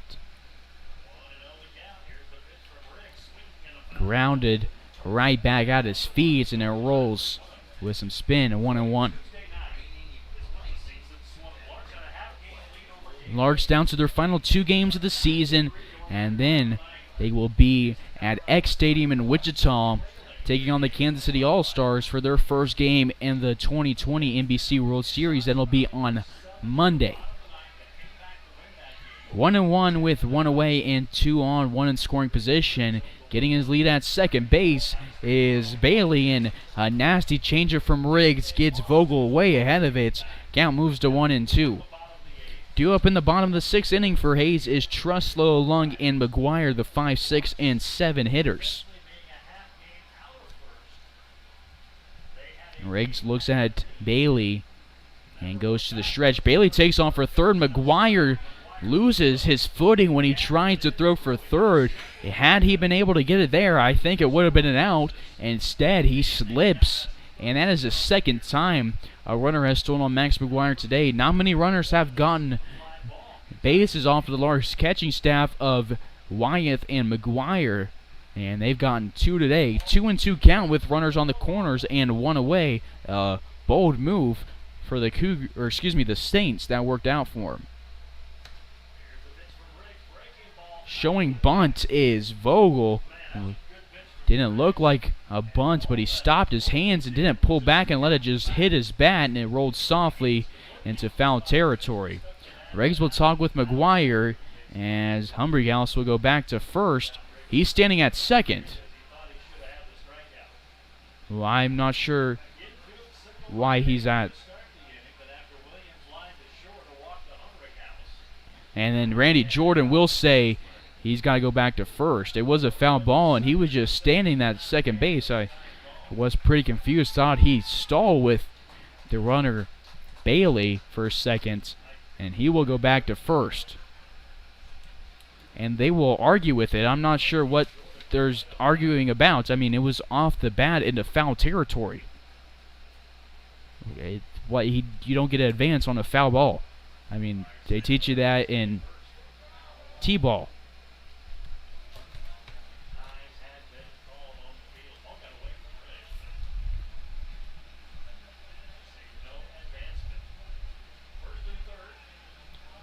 Two balls and 2 strikes, says the umpire Randy Jordan to Vogel. Runner takes off from first, and he will again go back to first. We'll see, and he does so this time with no argument, as they've learned that a foul ball means no advancement. We'll get a 6-pitch AB to Noah Vogel.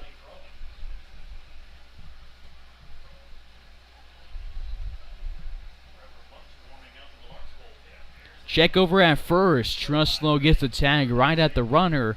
Bailey starts to break home. The runner's in safely, and Bailey goes back to third base. It's been a long at-bat for Vogel, and it's the longest top of an inning we've had today. This is the 4th guy they brought to the plate in this inning.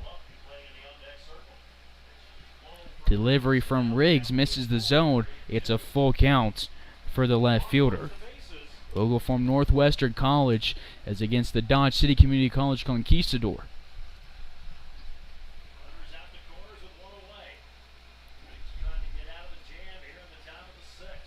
Payoff pitch, swing on and miss. The throw to second will not get the runner out, and the throw home from Kavanaugh will not be in time. It's a strikeout for Riggs, but McGuire made a risky play to try and throw out the runner at second. Kavanaugh goes home, and scoring is Bailey.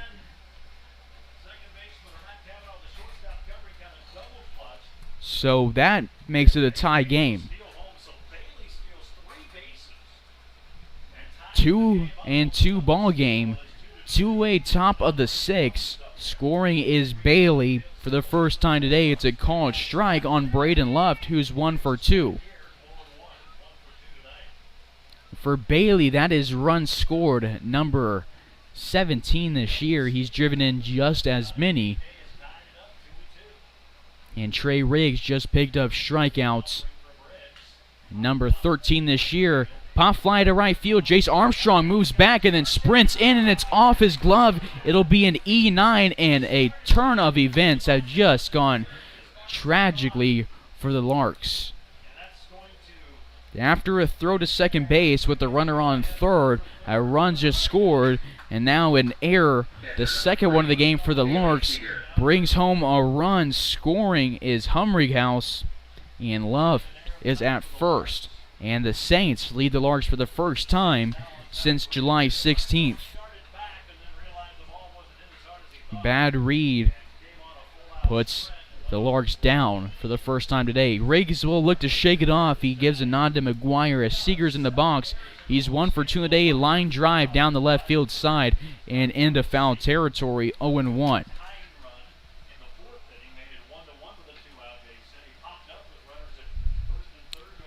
That run not earned for Trey Riggs. Shire went 2 innings, allowed 1 hit, struck out 2, walked 1. No earned runs. Zimmerman had 1 earned run through 2 innings, allowed a hit and struck out 2. Riggs has 1 earned run through 1 2/3, and a fly ball is going to be secured by Drew Burr. We'll go to the bottom of the 6th. Hayes down by 1 on Larks Network.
Leading off the bottom of the 6th for the Larks is Corbin Truslow. Bruder back to the mound for inning number 6. Throws one at his shoulder, and Truslow ducks out the way, 1-0. Truslow ever dangerous at the plate. He's 1 for 2 on the day with a single and a ground out. 1 through 9 for Larks, always dangerous. He was pretty clear that this roster was talented both at the plate, in the field, and on the mound. The second delivery at Truslow's head is an off-speed. It's 2-0 on the first baseman. 1 through 9 in the Larks order can hurt you. And Jace Armstrong at the bottom of the order, picking up plate appearance number 10, came around to score. So no matter the experience of the Larks, where they're at in the order, they've managed to come in and make damage and give opponents a tough time. Foul ball from Truslow, 2-1. Same thing for the pitching staff. There's guys from all levels, JUCO, D2, D3, and D1, and all of them, regardless of what school they're coming from, regardless of what their stats are before entering the Larks season, every single one of them has made great appearances on the mound, whether in relief or getting the start in. They mowed through orders, and that's a huge reason why the Larks are 19-7 this year and locked up the Rocky Mountain Baseball League Championship way before the season was over. Ground ball from Truslow, his second single to right field in the gap. And there's a leadoff base runner for the Larks for the first time since the 5th inning. So back-to-back innings with a leadoff base runner, and that's just the second time today they've had a leadoff base runner. We'll go to Grant Long, the Cougar from the University of Sioux Falls. He's 1 for 2 on the day. Started off the season on a hot streak, led the team in batting average and hits, RBIs, and run scores. Slowed down a little bit, and now is picking up steam, and will look to continue it here against Bruder. First delivery to Lung, he shows buns and pulls back as it was at his hands, and it's fouled off, 0-1. On deck is McGuire in the hole, Drew Burr. Truslow back to first base after the foul. Bruder, the southpaw, has allowed 7 hits and 2 earned runs through 5 innings. He's thrown 80 pitches, and there's a righty warming up. And a second foul ball from Long will put the count to 0-2, and he will not bunt now with 2 strikes on him. Saints on a 3-game losing streak. Larks had their 7-game winning streak, snapped on Saturday. They're on a 1-game losing streak. It is off the protection of Seeger and rolls to the left, and Truslow remains at first, Long watching the first ball of the AB. 1-2 counts at the second baseman. Long been a huge pickup for the Larks the past 2 years. Been an absolute X-Factor player for the Larks this year, as one almost catches his jersey, 2-2, and last year was a key part in their KCLB tournament win after picking him up from the Valley Center Mud Daubers. Led the Mud Daubers in almost every single stat category in 2019, and then joined the Larks late in the summer. The 1-2 delivery to Lung is below his knees. He watches it. After 2 straight foul balls, Lung watches 2 balls outside and low to make the count 2-2. 3-2 now changes the scoreboard at Larks Park. The payoff pitch is fouled off, and Lung will stay alive. McGuire on deck, 0 for 2 in the day, and Burr in the hole, also 0 for 2.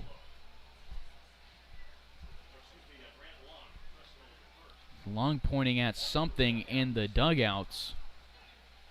And it is pine tar that the catcher, Seeger, makes a nice snag for the Larks.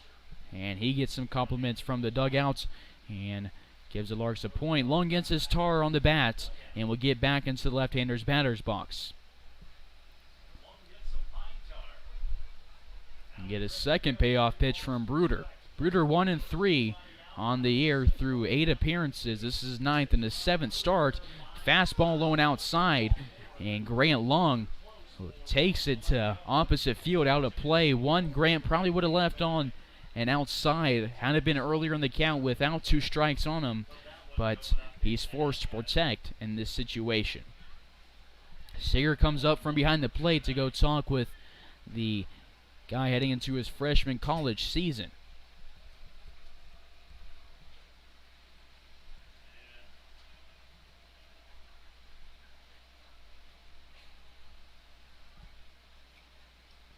We'll get payoff pitch number 3 from Griffin Bruder.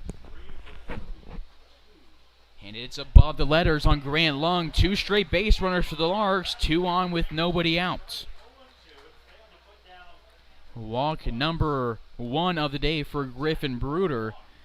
And that has contributed to their lead. Anytime you can go 5 innings without a walk, it's only going to help your team.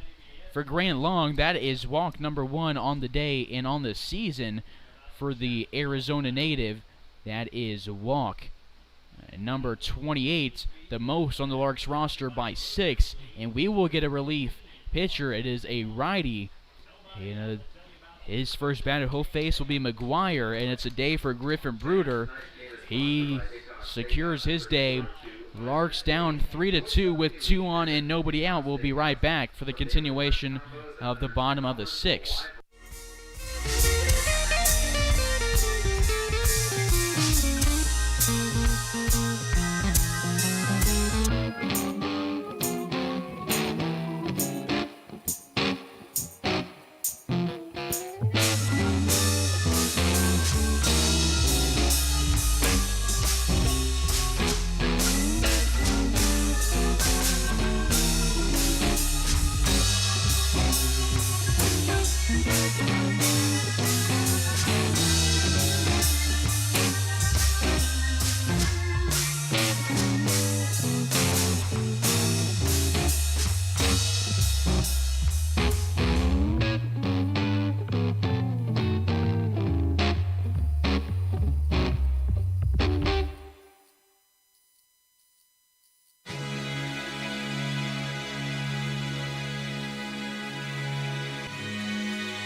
New pitcher into the game is Marcus Lee. He inherits 2 on with nobody out, and with this pause, we will wrap up the Larks around the league. So in the celebration of the MLB back, we'll conclude this. And the last Lark is Albert Pujols. Notably the most famous Lark and one of the most successful guys to ever touch the diamond. Pujols was taking cuts at the plate and picking up time at third base in Larks Park 21 years ago. Albert made the trip from the Dominican Republic to Kansas City to play for the Maple Woods Community College baseball team, and after 1 year there, he entered his name into the MLB draft. St. Louis liked what they saw and selected him with the 402nd overall pick in the '99 draft, but Pujols turned down a signing bonus and then played for the Larks. That same year, later that summer, Albert inked a deal with the Cardinals, and the rest is history. He's made 10 All-Star appearances, earned 2 rings, 2 Hank Aaron Awards, 6 Silver Sluggers, 2 Gold Gloves, been the Rookie of the Year, NLCS MVP, and the National League MVP 3 times. He is currently the first baseman and DH for the Angels, and is the active leader in career hits. And the guy in second place, Miguel Cabrera, is still 386 hits away from tying him. He has 656 home runs, most among active players, and 6th all-time. His 3,203 hits put him 15th all-time. Pujols is the second highest paid baseball player ever, making a career earnings of over $314 million. This year for Los Angeles, Albert has 1 hit and 1 walk and has upped his WAR and his wins above replacement to be just the 32nd player in the 117-year history of the MLB to have a WAR above 100. Goes without saying, Albert Pujols will be a first ballot Hall of Famer and has forever cemented his place in Hays, Kansas.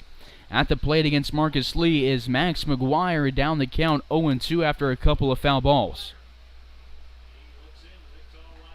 And delivery number 3 is a called strike. McGuire down on strikes for the second time today. He's now 0-3 with a pop-up, a strikeout looking, and a strikeout swinging for Marcus Lee. That is strikeout number 17 this year. Has now gone 12 innings. This is his 13th appearance. There's a lot of 1-inning appearances for him. A couple innings were a couple appearances where he went 2/3 of an inning, one appearance where he went 1 1/3, and his longest appearance was against the Rough Riders where he went 3 innings. Pitched against the Larks on the 17th, went 1 inning allowing 1 hit, and the Larks 8-2 victory against the Saints. 2 on, 1 away to Drew Burr, 0 for 2 in the day with a pop-up and a strikeout. Lee delivers to him. It's a fastball popped out of play, and hitting for Drew Burr is Palmer Hutchison. I'm guessing what we will see in the 7th inning is Cameron Pearson move from third base to left field, and Palmer Hutchison play third base. 0-1 to the third baseman from Kansas City, Kansas Community College, a Hayes native, played for Frank Leo for 4 years at Hayes High School, racked up a lot of accolades, and got himself a scholarship. 0-1 with 1 away, inside and high to Hutch. Palmer this year is batting .214, has 5 RBIs and 15 runs scored. 1-1, 1 away, bottom of the 6th. Hayes down by 1 against the Saints. Truslow at second, and Long at first. Called strike 2 on Hutchison, 1-2. Truslow singled to start off the inning. Long walked, McGuire struck out, and now Hutchison is behind in the count, 1-2. Truslow gets a big lead at second base, and the delivery to Palmer outside, a tough take, but a wise one, puts the count to 2-2.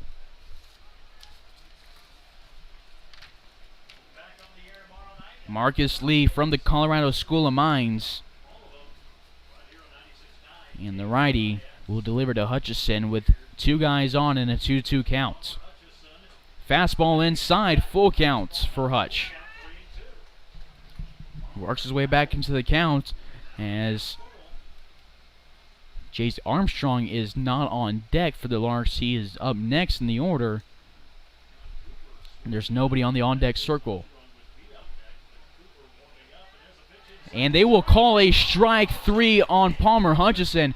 Gets a loud groan out of the crowd. Randy Jordan, the home plate umpire, says it caught the bottom inside corner as Hutchison tossed his bat and got ready to go to first. Instead, there's 2 away. So Sean Cooper will be hitting for Jace Armstrong. Back-to-back strikeouts from Marcus Lee. Puts 2 out with 2 on. Lee now has 18 strikeouts this year, has an ERA of 6.750, and a whip just under 2. Sean Cooper got a walk-off safety squeeze on Friday to secure the league championship, and on Saturday, Sean went 0 for 2 with a walk. Gets in the left-hander's batter's box. Lee takes a long look in, looks over his shoulder at Lung with nobody on him.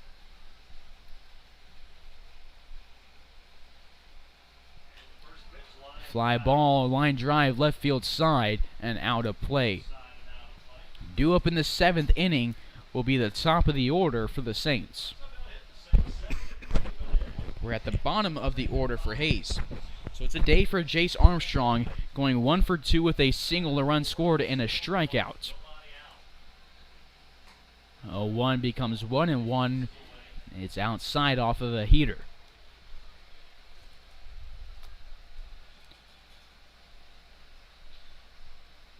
Sean batting .224 this year, has scored 16 times and driven in 14 off of 17 hits. 1-1 becomes 2-1. Fastball high and outside.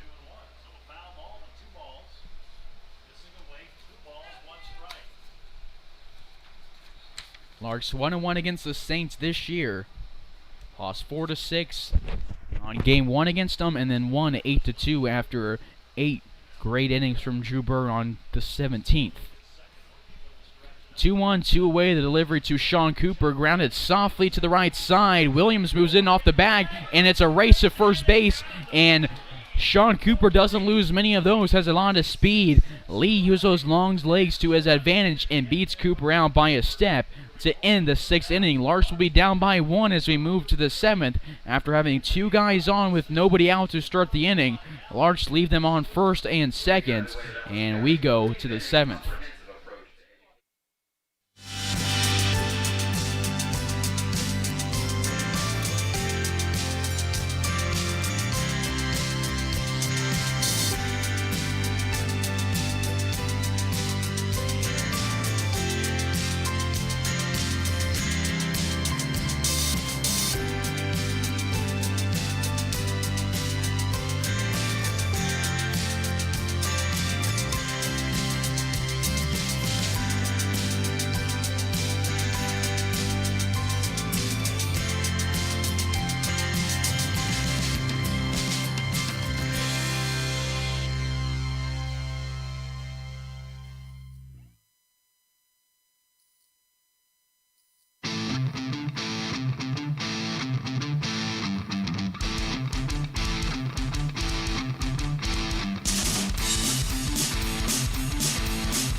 Larks. All of my friends are gonna be there too. Nothing in the world I'd rather do than grab a hot dog burger and a cold beer.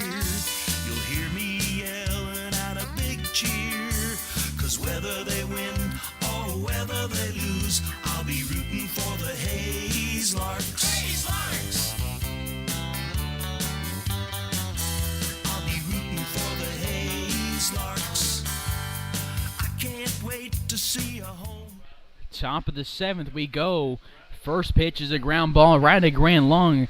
Takes it on a tough hop at the waist level and gets it to Truslow. 1 up, 1 down to start the 7th. Kellen Pete just led off his 4th inning. Is now 0 for 3 with a walk, 2 groundouts and a pop-up.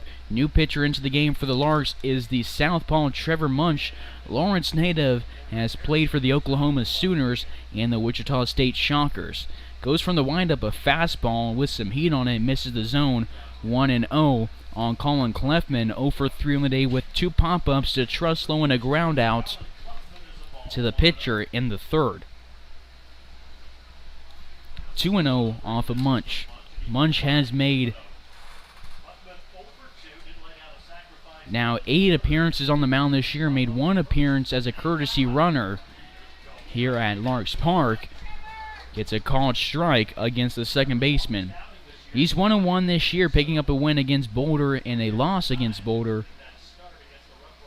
A loss against the Sonk. Picked up a win against Boulder and a save against Boulder. Only 1 save opportunity this year, and he's secured it. Has an ERA of 1.636 and a whip of .727. Has picked up 1 start. It was on the 21st against the Rough Riders.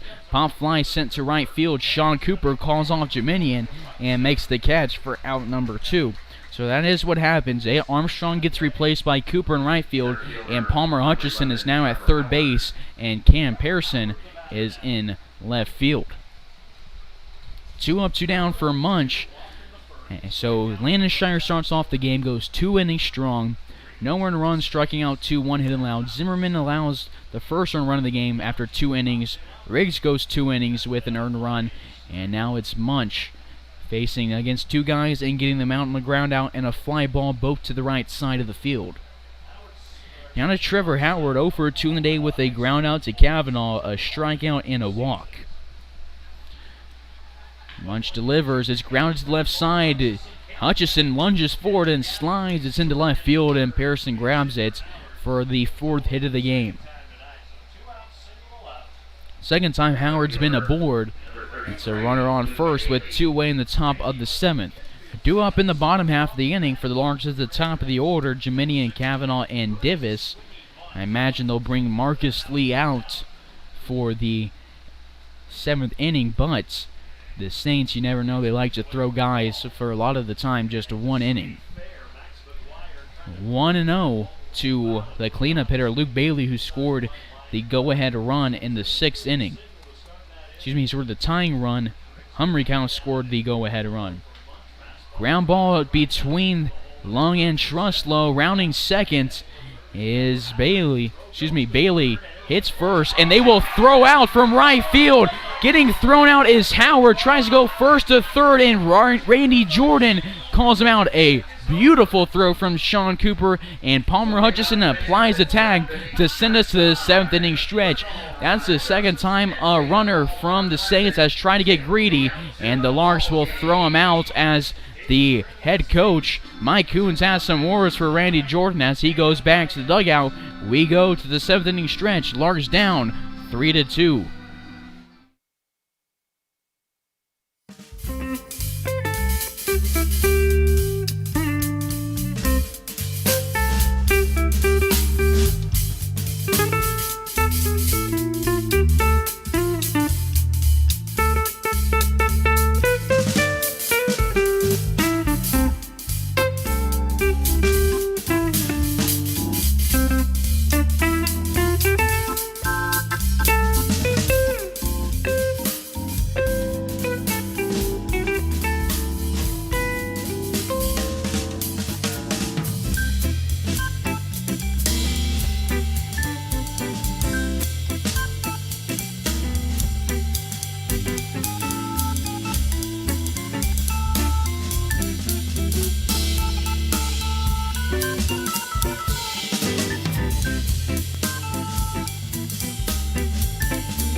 Bottom of the 7th, top of the order, Leo Jiminian will lead it off. His first look at Marcus Lee, who shakes off a sign from Seager and delivers to Jiminian. He sends it to center field. Moving in is Howard and shows off the speed and makes the catch for out number 1. Larks down to their final 8.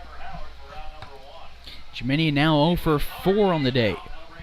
Now to Matt Cav, the shortstop. 1 for 3 on the day with 2 flyouts and a single. He'll look to get a rally going here with 1 away in the latter half of this 7th inning. On deck is Wyatt Divis in the hole, Cam Pearson. Sear having a talk with Lee. Lee, the righty, will go against the righty Matt Cav. Bruder comes in, starts the game, goes 5 innings, 2 earned runs, 6 strikeouts, a walk, 7 hits allowed. Lee has now gone 1 1/3 with 2 strikeouts and no hits allowed. 1-0 on the shortstop from the University of Texas at Arlington. 1-0 swung on and tipped backwards, 1-1.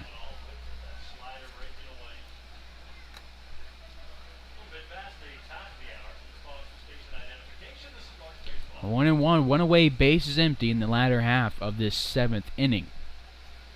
We will go from the windup to Kavanaugh. Takes a long pause on the mound and delivers.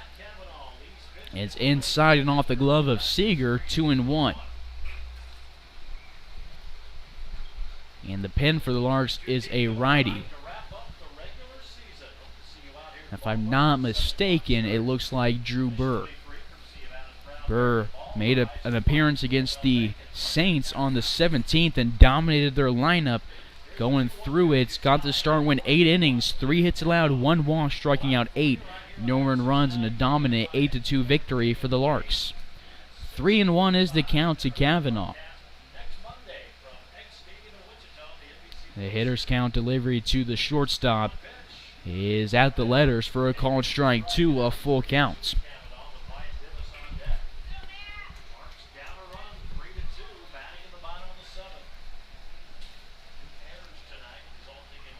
Lee shakes off a sign from Seager and delivers. Swung on and missed for Matt Kavanaugh. He's now 1 for 3 and the Larks are down.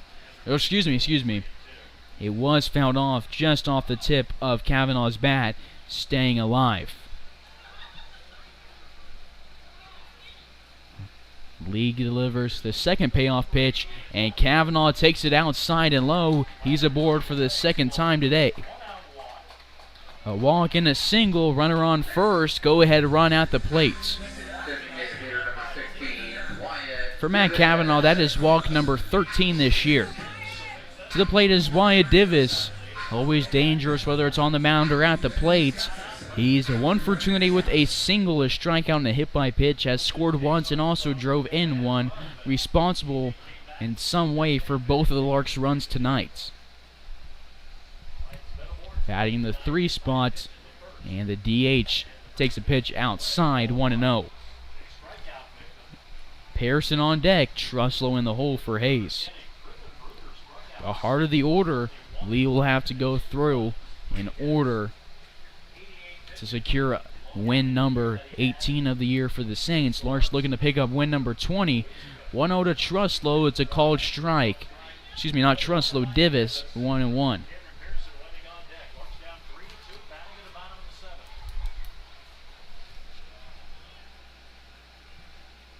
Righty on the mound for Gameday. A right-handed DH in the left-hander's batter's box for Hayes. Fly ball to deep center. Howard ranges back, reaches back as he nearly falls backwards and makes the catch for out number 2. Well hit for Divis, caught from the 405 marker in deep center, and Kavanaugh is back to first base. Now to Cam Pearson, 1 for 3 on the day with a ground out, a strikeout, along with a triple. Drove in a run on that triple in the first inning. Larks were scoreless then for 3 innings, picked up a run in the 5th, and then the Saints responded with 2 in the 6th and 1 in the 4th. Called strike 1 inside part of the plate on Cam. It's game 1 of a 2-game series against the Saints, and it'll wrap up the regular season. Larks have punched their ticket to the postseason. Will go to the NBC World Series. Game day, not the same scenario. 0-1 swung on and missed for strike 2 on Pearson. Larks looking to make some last-minute additions to the roster to bolster up the squad before they head to Wichita. There's some guys they're looking at, some guys that have agreed to come, but I will keep those names silent until they actually put on a uniform. 1-2 now after a slider misses outside. Truslow on deck, Lung in the hole. We're at the cleanup hitter Pearson. Due up in the 8th inning is Williams, Humringhouse, and Vogel. We'll get time called before Lee can deliver his 5th pitch to Pearson. Pearson's family made the trip from Arizona, and they're at Larks Park tonight watching their son play. Had an extra base hit in the first and is about to get another one here as he slides forward and it's off his glove. It's a hit for Cam Pearson. His second one of the day is now a double and a home run shy of the cycle. And because he's the beverage batter, Larks fans start making their way to the Larks Nest in the fan pavilion in a hurry for half-price beverages for the remainder of this 7th inning. Coming to the plate now is Corbin Truslow as Pearson's at first and Kavanaugh is at second. Please observe social distancing guidelines. Truslow on the day, 2 for 3. Started out the game with a ground out to end the first, and since then has back-to-back singles, and he has a runner in scoring position. Righty versus lefty. The first delivery to Truslow. Fastball for a called strike on the first baseman from Georgetown, Texas. Second time today, Pearson has gotten the fans half-price beverages for the inning. Not quite quadruple digits here at Larks Park. And Truslow sends a blooper into right center field. Howard and Bailey move towards it, and they collide. Did it drop, or did they secure it? Bailey is down, and he's hurt. And they will make the catch as Howard and Bailey collide. He is down in a world of pain. They hold up the outside as the coaching staff makes their way to the right fielder, and out of respect for him, we'll take a pause and be back for the 8th inning.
Top of the 8th we go here from Larks Park.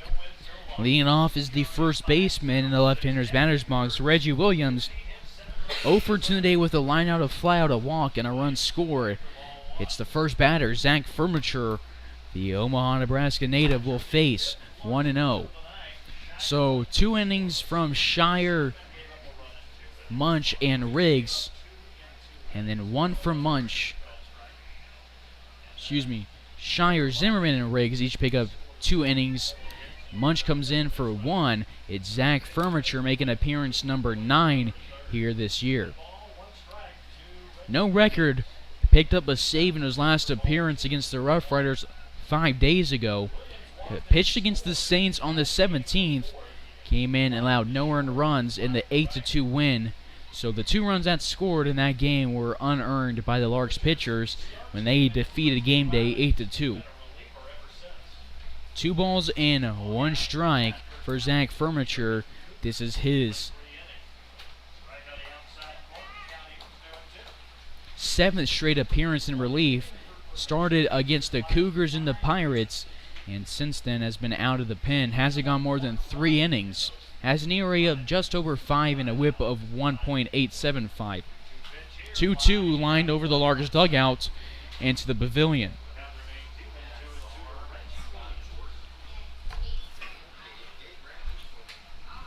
Williams walked in the 4th inning against Cole Zimmerman and scored the tying run. Larks pulled ahead in the 5th, 2-1, and then Saints scored 2 in the 6th, and that's where we're right now in the 8th. The same score for the past 2 innings. Lung has some troubles with it, shows off his athleticism, moves to his left, grabs it, and fires it to Truslow. A tough play after a bad hop, and Lung made it look easy for out number 1. Now to Riley Humringhouse. 0 for 1 today, a walk, a hit by pitch, and a run scored. The 4, 5, and 6 hitters for the Saints have each scored.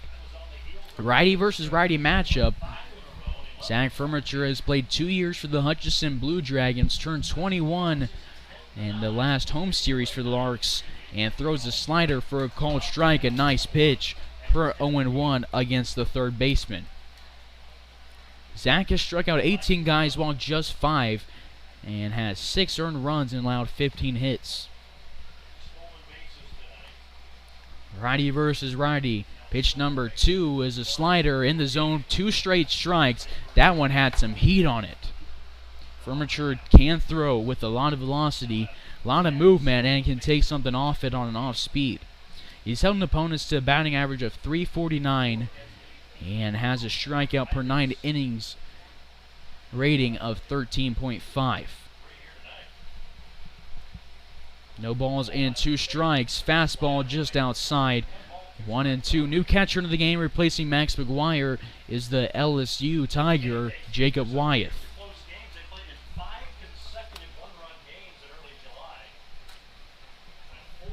Due up in the bottom of the 8th for a 6-out rally will be Lung, Wyeth, and Hutchison. Swing and a miss, and they will say it was a foul ball, and we'll get a 5th pitch from Furniture.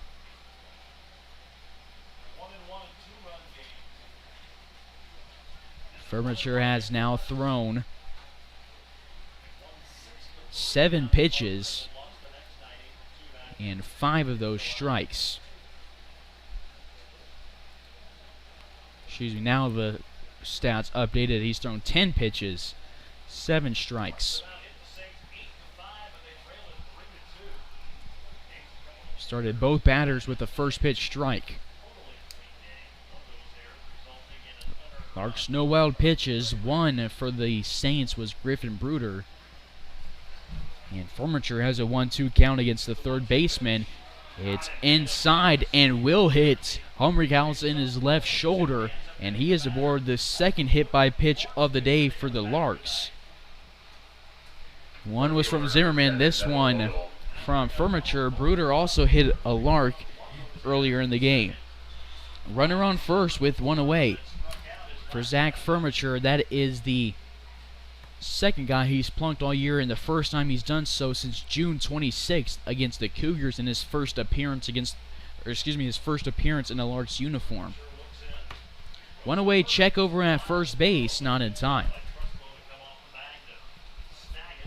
Vogel at the plate, 0 for 3, a fly out, a strikeout, and he reached on an error in the second. So after some defensive changes, it is Pearson, Jeminian, and Cooper in the outfield. Hutchison, Kavanaugh, Long, and Trussell in the infield. It gets past Wyeth, and the throw to Kavanaugh. Kavanaugh spins on it and applies the tag on the helmet. And a nice play from Jacob Wyeth to react to that. Get to it, throw to Kavanaugh, and Kavanaugh spins on the tag and makes the out for number 2, and it clears the bases. And they will get a strike called on Vogel, saying the bunt did go. Hutchison playing in now at third base, expecting a bunt, and this one past Wyeth's glove, 1-1. Two guys stole from Max McGuire earlier in the game, and now he's being replaced by Jacob Wyeth. McGuire will finish his day 0 for 3. 1 ball and 1 strike, 2 away, bases empty in the top of the 8th. Hayes down 3-2 against the Gameday Saints. Furniture throws a fastball that's chopped off the plate and into foul territory, rolling to the Larks dugouts. And they'll send the runner to first.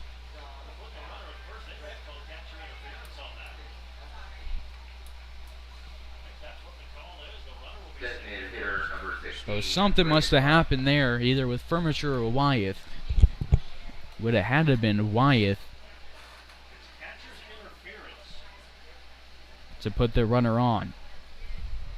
So Vogel's aboard at first for the second time today. No hits, no walks.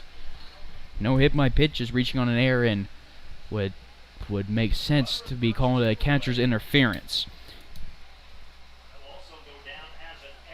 Now to Braden Luft.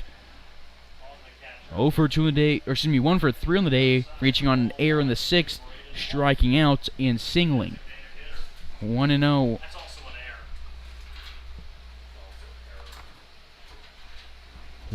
On the DH from the Masters University. We'll go down the book as an error. It's inside towards the shins of Luft, and Jacob Wyeth will make his way 60 feet to the mound and have a chat with Zach Furniture. And Keith Harper will join them on the mound. Wyeth heads back to the plate as Hart makes his way to the mound. And Wyeth, as soon as he turns around, will have to go back to the mound.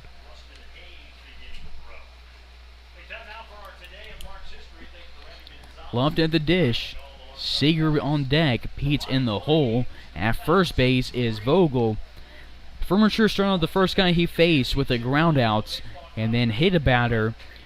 Batter trying to get to second base. Wyeth gunned him down, and then Vogel just reached on catcher's interference. Count is now 2-0 on the DH Luft in the 8th spot.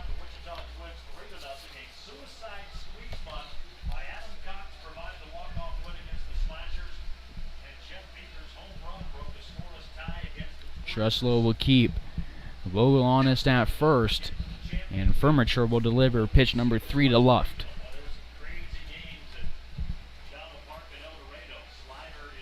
Just outside on an off speed from Furniture, 3-0. Like we see Luft take all the way as Seager takes some cuts on deck.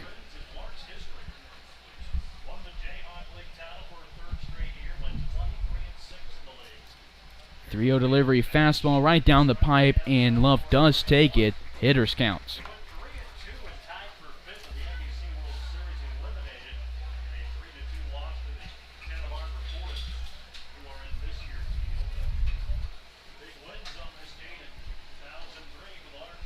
Larks look to bounce back after the loss on Saturday. It's a pop fly to right field. Sean Cooper moves in, makes the catch in front of his head for out number 3. Larks leave a runner on, and we go to the bottom half of this inning. Larks down 3-2 against Gameday.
Bottom of the ninth we go. Leading it off is Grant Long. New pitcher of the game is Nolan Biaggi out of Colorado Mesa University, making appearance number 15 this year. All in relief.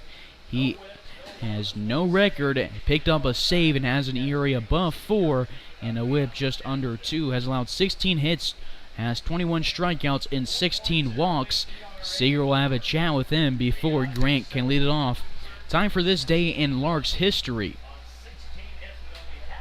You can catch all of it on Facebook. Make sure while you're at it, follow the Larks on Twitter and subscribe on YouTube. This day in Larks history, on July 28, 2003, the Larks advanced to the finals of the National Baseball Congress Midwest Regional with a pair of wins in El Dorado. The Larks outlasted the Springfield, Missouri Slashers 4-3 in 14 innings, then shut out the Wichita Twins 3-0. A suicide squeeze bunt by Adam Cox provided a walk-off win against the Slashers, and Jeff Beaker's home run broke a scoreless tie against the Twins. That's this day in Larks history. You can see this day in Larks history on our Facebook page at The Hayes Larks. Catch game updates on Hayes Larks BB on Twitter, and subscribe on our YouTube channel. Hit the notification bell. You'll get notified each time we go live. Grant Long takes a hard pitch off the number 2 on his back and is aboard at first for the third time today. A hit, a walk, and a hit by pitch. So now we go to the guy from the SEC, Jacob Wyeth.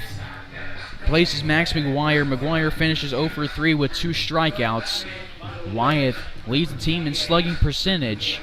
And Long aboard again. New pitcher into the game. Nolan Biaggi hits the first guy he faces. That's his third guy he's plunked this year through 15 2/3 innings. 0-1 on Wyeth.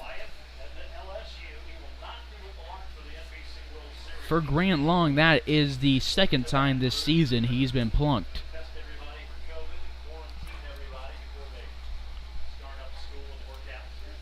It is Palmer Hutchison on deck, getting some cuts. Biaggi delivers outside 1-1. He pitched against the Larks on the 16th and 17th. Went 2/3 of an innings on Thursday. No hits, no runs, a strikeout. And then on the 17th, he came out for a third of an inning, 3 earned runs, allowing 4 hits in that third of an inning, striking out 1. It bumped up his ERA drastically from 1.1 to 2.7. Then he pitched on the 22nd against the Outlaws, and his ERA went up even more after 1 inning and 3 earned runs. It bumped up to 4.075. 1-2 to Wyeth. He sends hard to left field, has the distance, and is off the light post, breaking. Not sure it broke a light, but it sent something off the lights. Well hit ball for Wyeth. Just foul. Had the power to make it a 4-3 lead. As the go-ahead run is at the plate, tying run is at first. Grant Long has some speed. He's third on the team in stolen bases. Has a decent lead right now at first. Not too risky, but not playing it completely safe and potentially hurting the team with a small lead. Outside on a slider to Wyeth, 2-2. Jake this year batting .375, has an on-base percentage of .464 and a slugging percentage of .643. Has driven in 18 through 16 games and scored 5 times. Has 4 home runs, 3 doubles, and 14 singles. Getting set is Biaggi, lefty versus righty matchup. Looks out long and goes home. It's at the letters, and Wyeth swings under it for out number 1. Well hit ball right before that, and now a strikeout. To the 8 hole we go. Palmer Hutchison struck out in the 6th inning, pinch hitting for Drew Burr. 3-2 lead for the Saints here in the bottom of the 8th with 1 away. Hayes has 8 hits. Gameday has 5.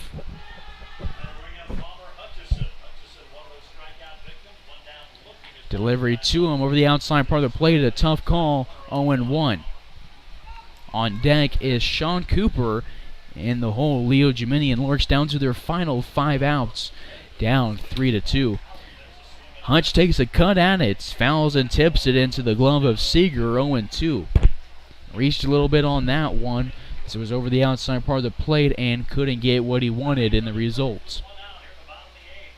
This one outside, Seeger tries to frame it big time, and the count moves to 1-2.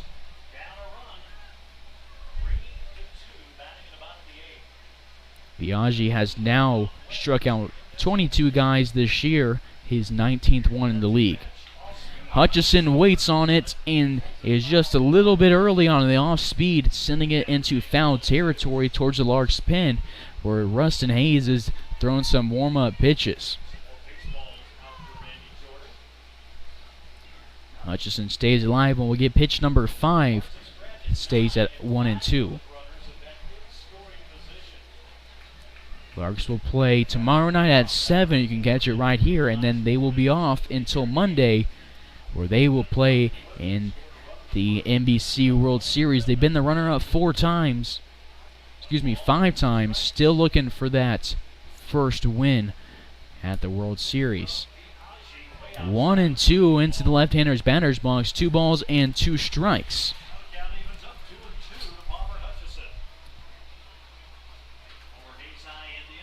Larks have 14 top 5 finishes at the World Series. Their head coach is an NBC Hall of Famer, Frank Leo, and Sean Cooper will have to wait on deck still as Hutchison stays alive, fouling this one into the Hayes Aquatic Park.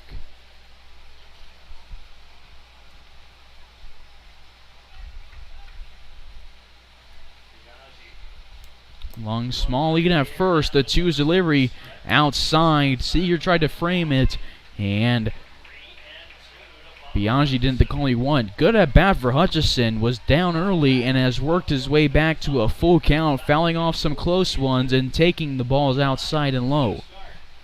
And the payoff pitch, lefty to righty. It's a walk for Hutchison. Another payoff pitch that he watches. This one, he gets the call that he wants, and there is 2 on. 1 out. Tying run in scoring position. Biaggi, frustrated on the mound, throws the chalk down.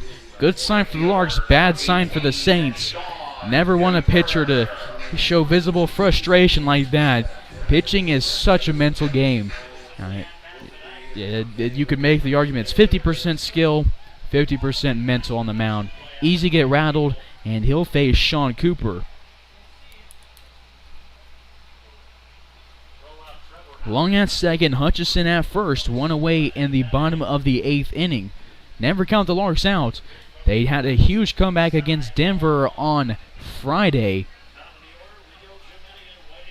in which they came back in the 9th, and the guy at the plate had a safety squeeze play to end the game, scoring the guy, Palmer Hutchison, from third base, and Hutchison is at first base. Above the letters, 2-0 to Sean Cooper. They ended up winning that game 4-3 to move to 19-6 on the season. They were hitless until about the 7th inning, and they scored 3 in the 9th, 1 in the 8th. Cooper sends it to right field. Bailey will move under it, and Lung starts to tag and wisely holds up. Well hit ball from Sean Cooper, but right at right fielder. Top of the order. To the plate is Leo Geminian. 2 outs, 2 on. Larks have left a lot of guys on base, and quite a few of those in scoring position. Don't want to do it here again. They have left 9 guys on today. They have 3 errors and 8 hits. First pitch outside, close to left-hander's batter's box. Seeger keeps Lung at second and Hutchison at first, standing up and grabbing it. This game doesn't matter as much for the Larks as it does the Saints. Larks have already secured their seat in the NBC, know when they're going to play and who they're going to play, and they've already clinched the league championship. 1-0 is fouled off over to the right side, 1-1.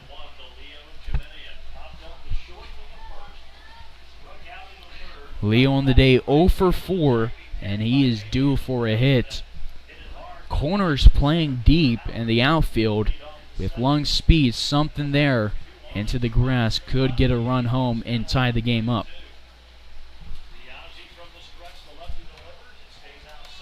Outside and low, 2 balls and a strike, 2 away with a runner in scoring position and a run at first.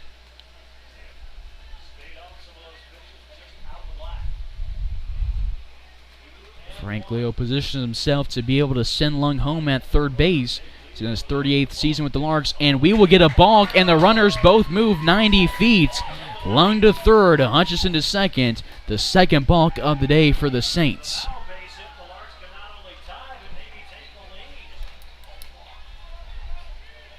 Two and one will stay the count, showing frustration at third as Humrichhouse hands on his head. He's standing by Grant Lung. Middle of the infield wide open for Leo Jiminian, up in the count, 2 and 1.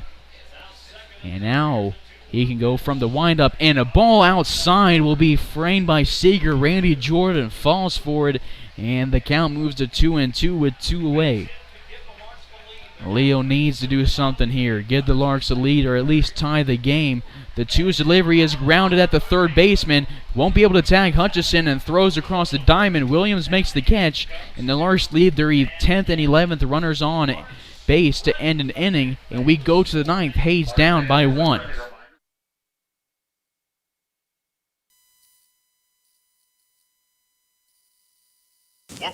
What we do here is go back.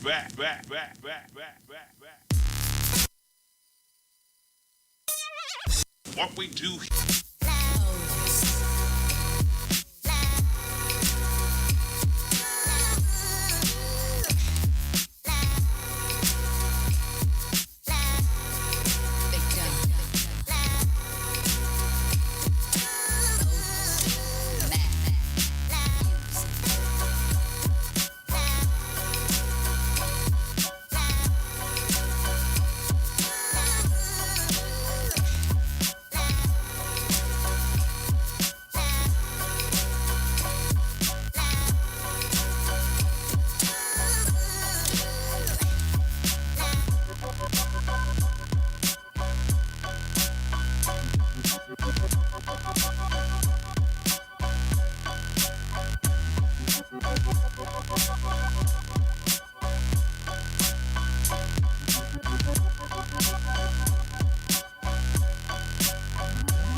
Top of the 9th, to the mound is Rustin Hayes. It's an inning for Furniture and Munch. 2 innings from Shire, Zimmerman, and Riggs. Larks bring out their 6th pitcher of the day. Leading it off is the bottom of the order, Bailey Seeger, called strike 1 from the knuckleballer. This is appearance number 7 this year for Rustin Hayes. Started 4 previously to this one. Appearance number 3 in relief. He's 2-0 this year. Wins against the Rough Riders and the Collegians. Has an area of 4.15 and a whip of 1.62. Has sacrificed 22 hits and has 10 earned runs, 13 walks, and 20 strikeouts. Gets a swing and a miss, 1 and 2 to the catcher. Seeger from Pima Community College down to the count.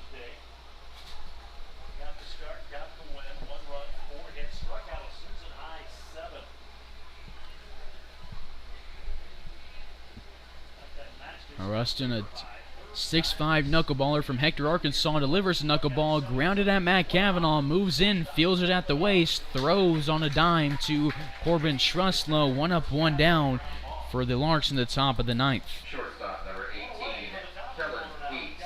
Now to Kellen Peets on the day, 0 for 3 with a walk, 2 groundouts, and a pop-up. On deck is Colin Clefman in the hole, Trevor Howard.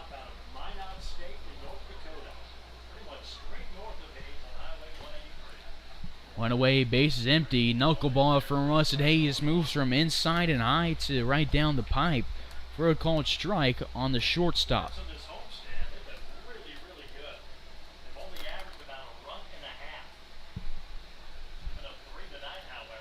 Called strike 2. Rustin has pitched 21 and 2/3 innings, now 22 after that out. Made appearance against the Pirates, Cougars, Rough Riders, Collegians, and the Outlaws. Inside 1 and 2. His last appearance was against the Rough Riders in Hayes. Got the start, went 6 innings and the win. Allowed 4 hits, 1 earned run, 7 strikeouts, no walks. Goes sidearm and misses outside, 2 and 2. Due up to put together something in the bottom of the 9th to their final 3 outs is Divis, Pearson, and Truslow.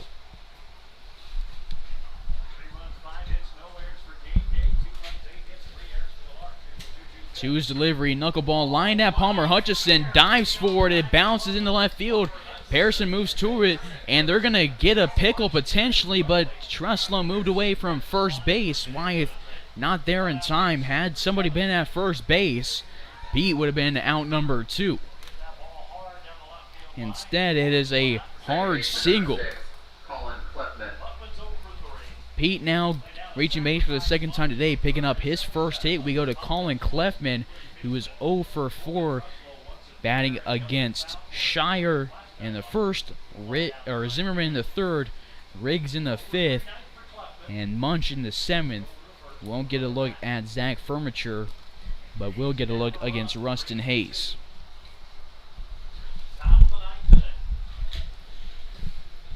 Russ played at William Baptist prior to joining the Larks last year. Didn't play college baseball this year. Is an undecided.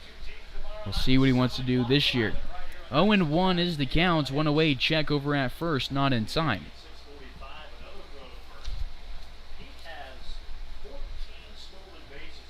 Good hustle from Pearson, kept him at first. Ground ball to Hutchison, throws to Long for 1 to Truslow, will not be in time. Tough play for Grant Long as the runner was coming at him, and it would have been a very difficult throw to make even if he had the arm. I mean, I don't think anybody would have made that throw at any level. It's just the runner was going to beat the throw regardless. But they will get an out, but not a 5-4-3 double play. Clefman reaches for the first time today on a fielder's choice. He's now 0 for 5. Gunned down is Pete. To Trevor Howard, 1 for 3 today with a single, a ground out, a strikeout, and a walk. Got to second base in the 7th and then was left there. When he got to third, then the Larks threw out Williams. 0-1.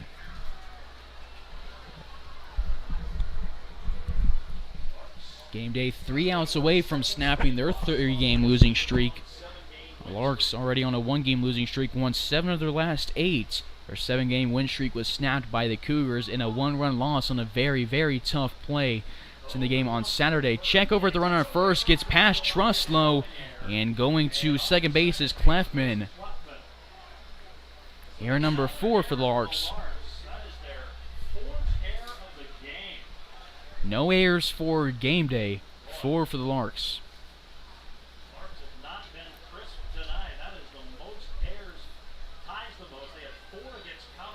He'll get set, and Russ delivers knuckleball. Doesn't get the call that it could have been. It misses inside. 1 ball and 1 strike with 2 away and a runner in scoring position at the top of the 9th. Hayes down by 1. It's a 3-2 lead for the Gameday Saints. The one's delivery, fastball swung on and missed. And Russ is one strike from sending us to the bottom of the ninth.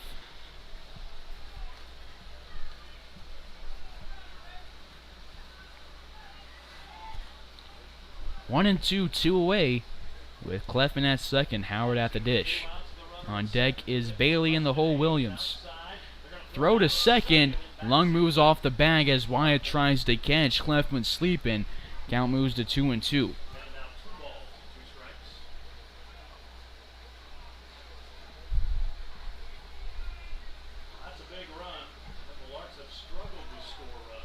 Wind has died down. Start off the game moving in from center field. It's significantly cooled off, and there is barely any breeze, if one whatsoever. Time will get called here as it's 9:50 p.m. from north central Kansas.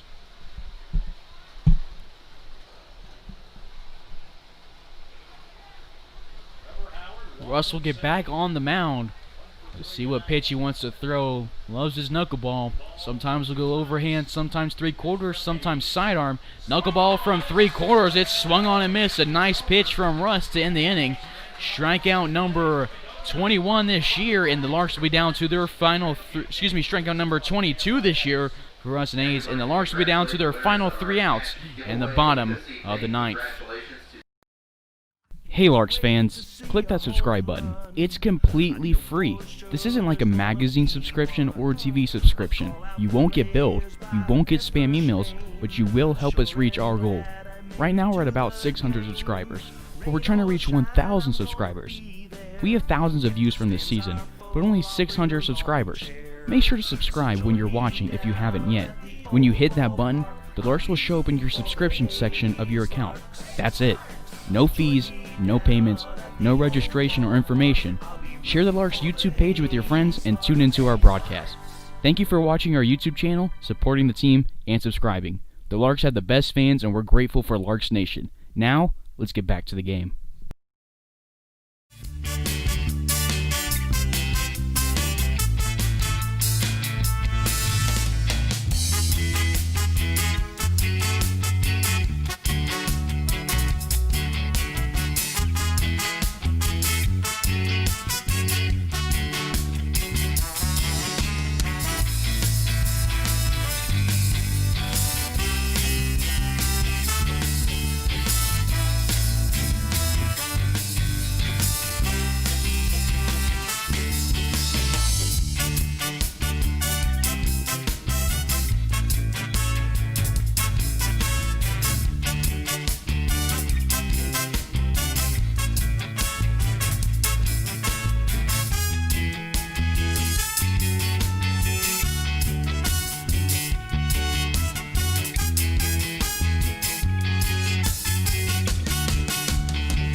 Bottom of the ninth we go. Winging off is Matt Cavanaugh, the shortstop. 1 for 3 on the day with 2 flyouts, a walk, and a single. To the mound is Tate Garcia for the Gameday Saints. Has an ERA above 7 and a whip of 2.33. He's pitched in 13 and a third innings. This is appearance number 17, all in relief. Pitched against the Larks on July 16th, win an inning. And then pitched against the Larks on the 17th, and he came in for an inning and allowed 2 hits, had an earned run, picked up the loss when Palmer Hutchison had an absolute moonshot off of him. 2 straight balls from Garcia to Cavanaugh make it 3 straight. He's outside, and Cavanaugh up in the counts, representing the tying run. Larks won 8-2 in that game when Garcia picked up the loss. Cavanaugh picked up an RBI against the Saints in that game and had 2 total bases. Hitters count for the shortstop from Keller, Texas. Lefty versus righty. Garcia delivers, and Cavanaugh will walk on 5 pitches. Leadoff base runner for the Larks. They've left 11 guys on. They'll look to not do the same. And now a dangerous hitter to the dish, Wyatt Divis. Divis brings a lot of talent to the plate. Digs in the left-hander's batter's box, representing the go-ahead run. Garcia has walked 13 guys this year and struck out just 12. He'll be forced to go from the stretch against Divis. Above the letters, 1-0. Garcia, Hayes native, played at TMP Marion and then committed to Benedictine and has played for the Ravens the past 2 years in the NAIA conference. 1-0 on the DH from Lincoln, Nebraska. Gets a called strike, 1-1. On deck is Pearson in the hole, Truslow.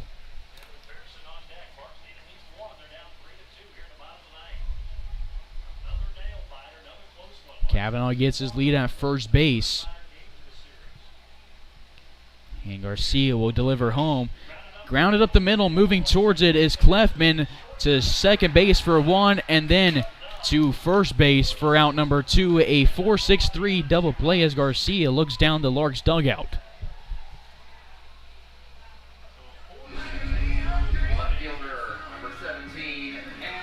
Two away, base empty, Larks down to their final out.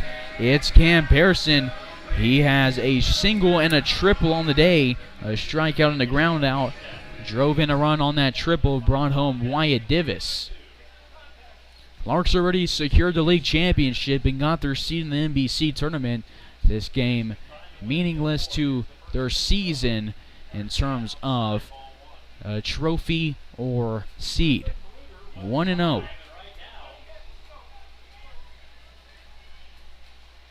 Garcia nods at Seager and goes home outside, struggling to hit the strike zone against the Larks. Has significantly more velocity here in Hayes than he did when the Larks faced him in Colorado. Was struggling to get the radar gun to light up in Colorado, and Hutchison again read his pitch well and took him for almost 400 feet. 2-1 against Cameron Pearson. Pearson from Arizona plays at Cochise Community College. His count 2-1. Garcia delivers outside into the left-hander's batter's box. Hitters count. Larks down to their final out and their second to last game this season.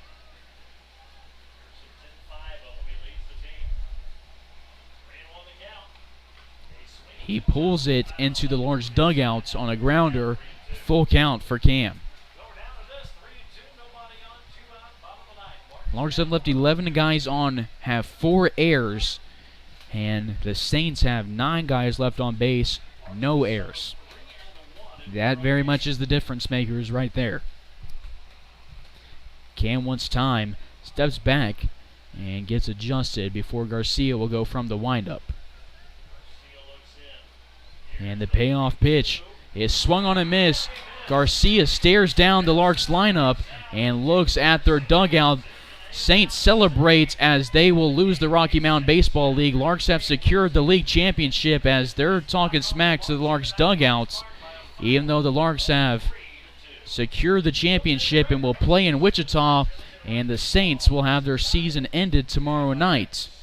So the Larks lose 3-2. This is game 1 of a 2-game series against the Saints. We'll wrap up the season tomorrow night. You can catch it first pitch tomorrow night at 7 p.m. Picking up the win is Griffin Bruder, his second of the year. And like I said, we'll see you tomorrow night at 7 p.m. Thank you for tuning in and have a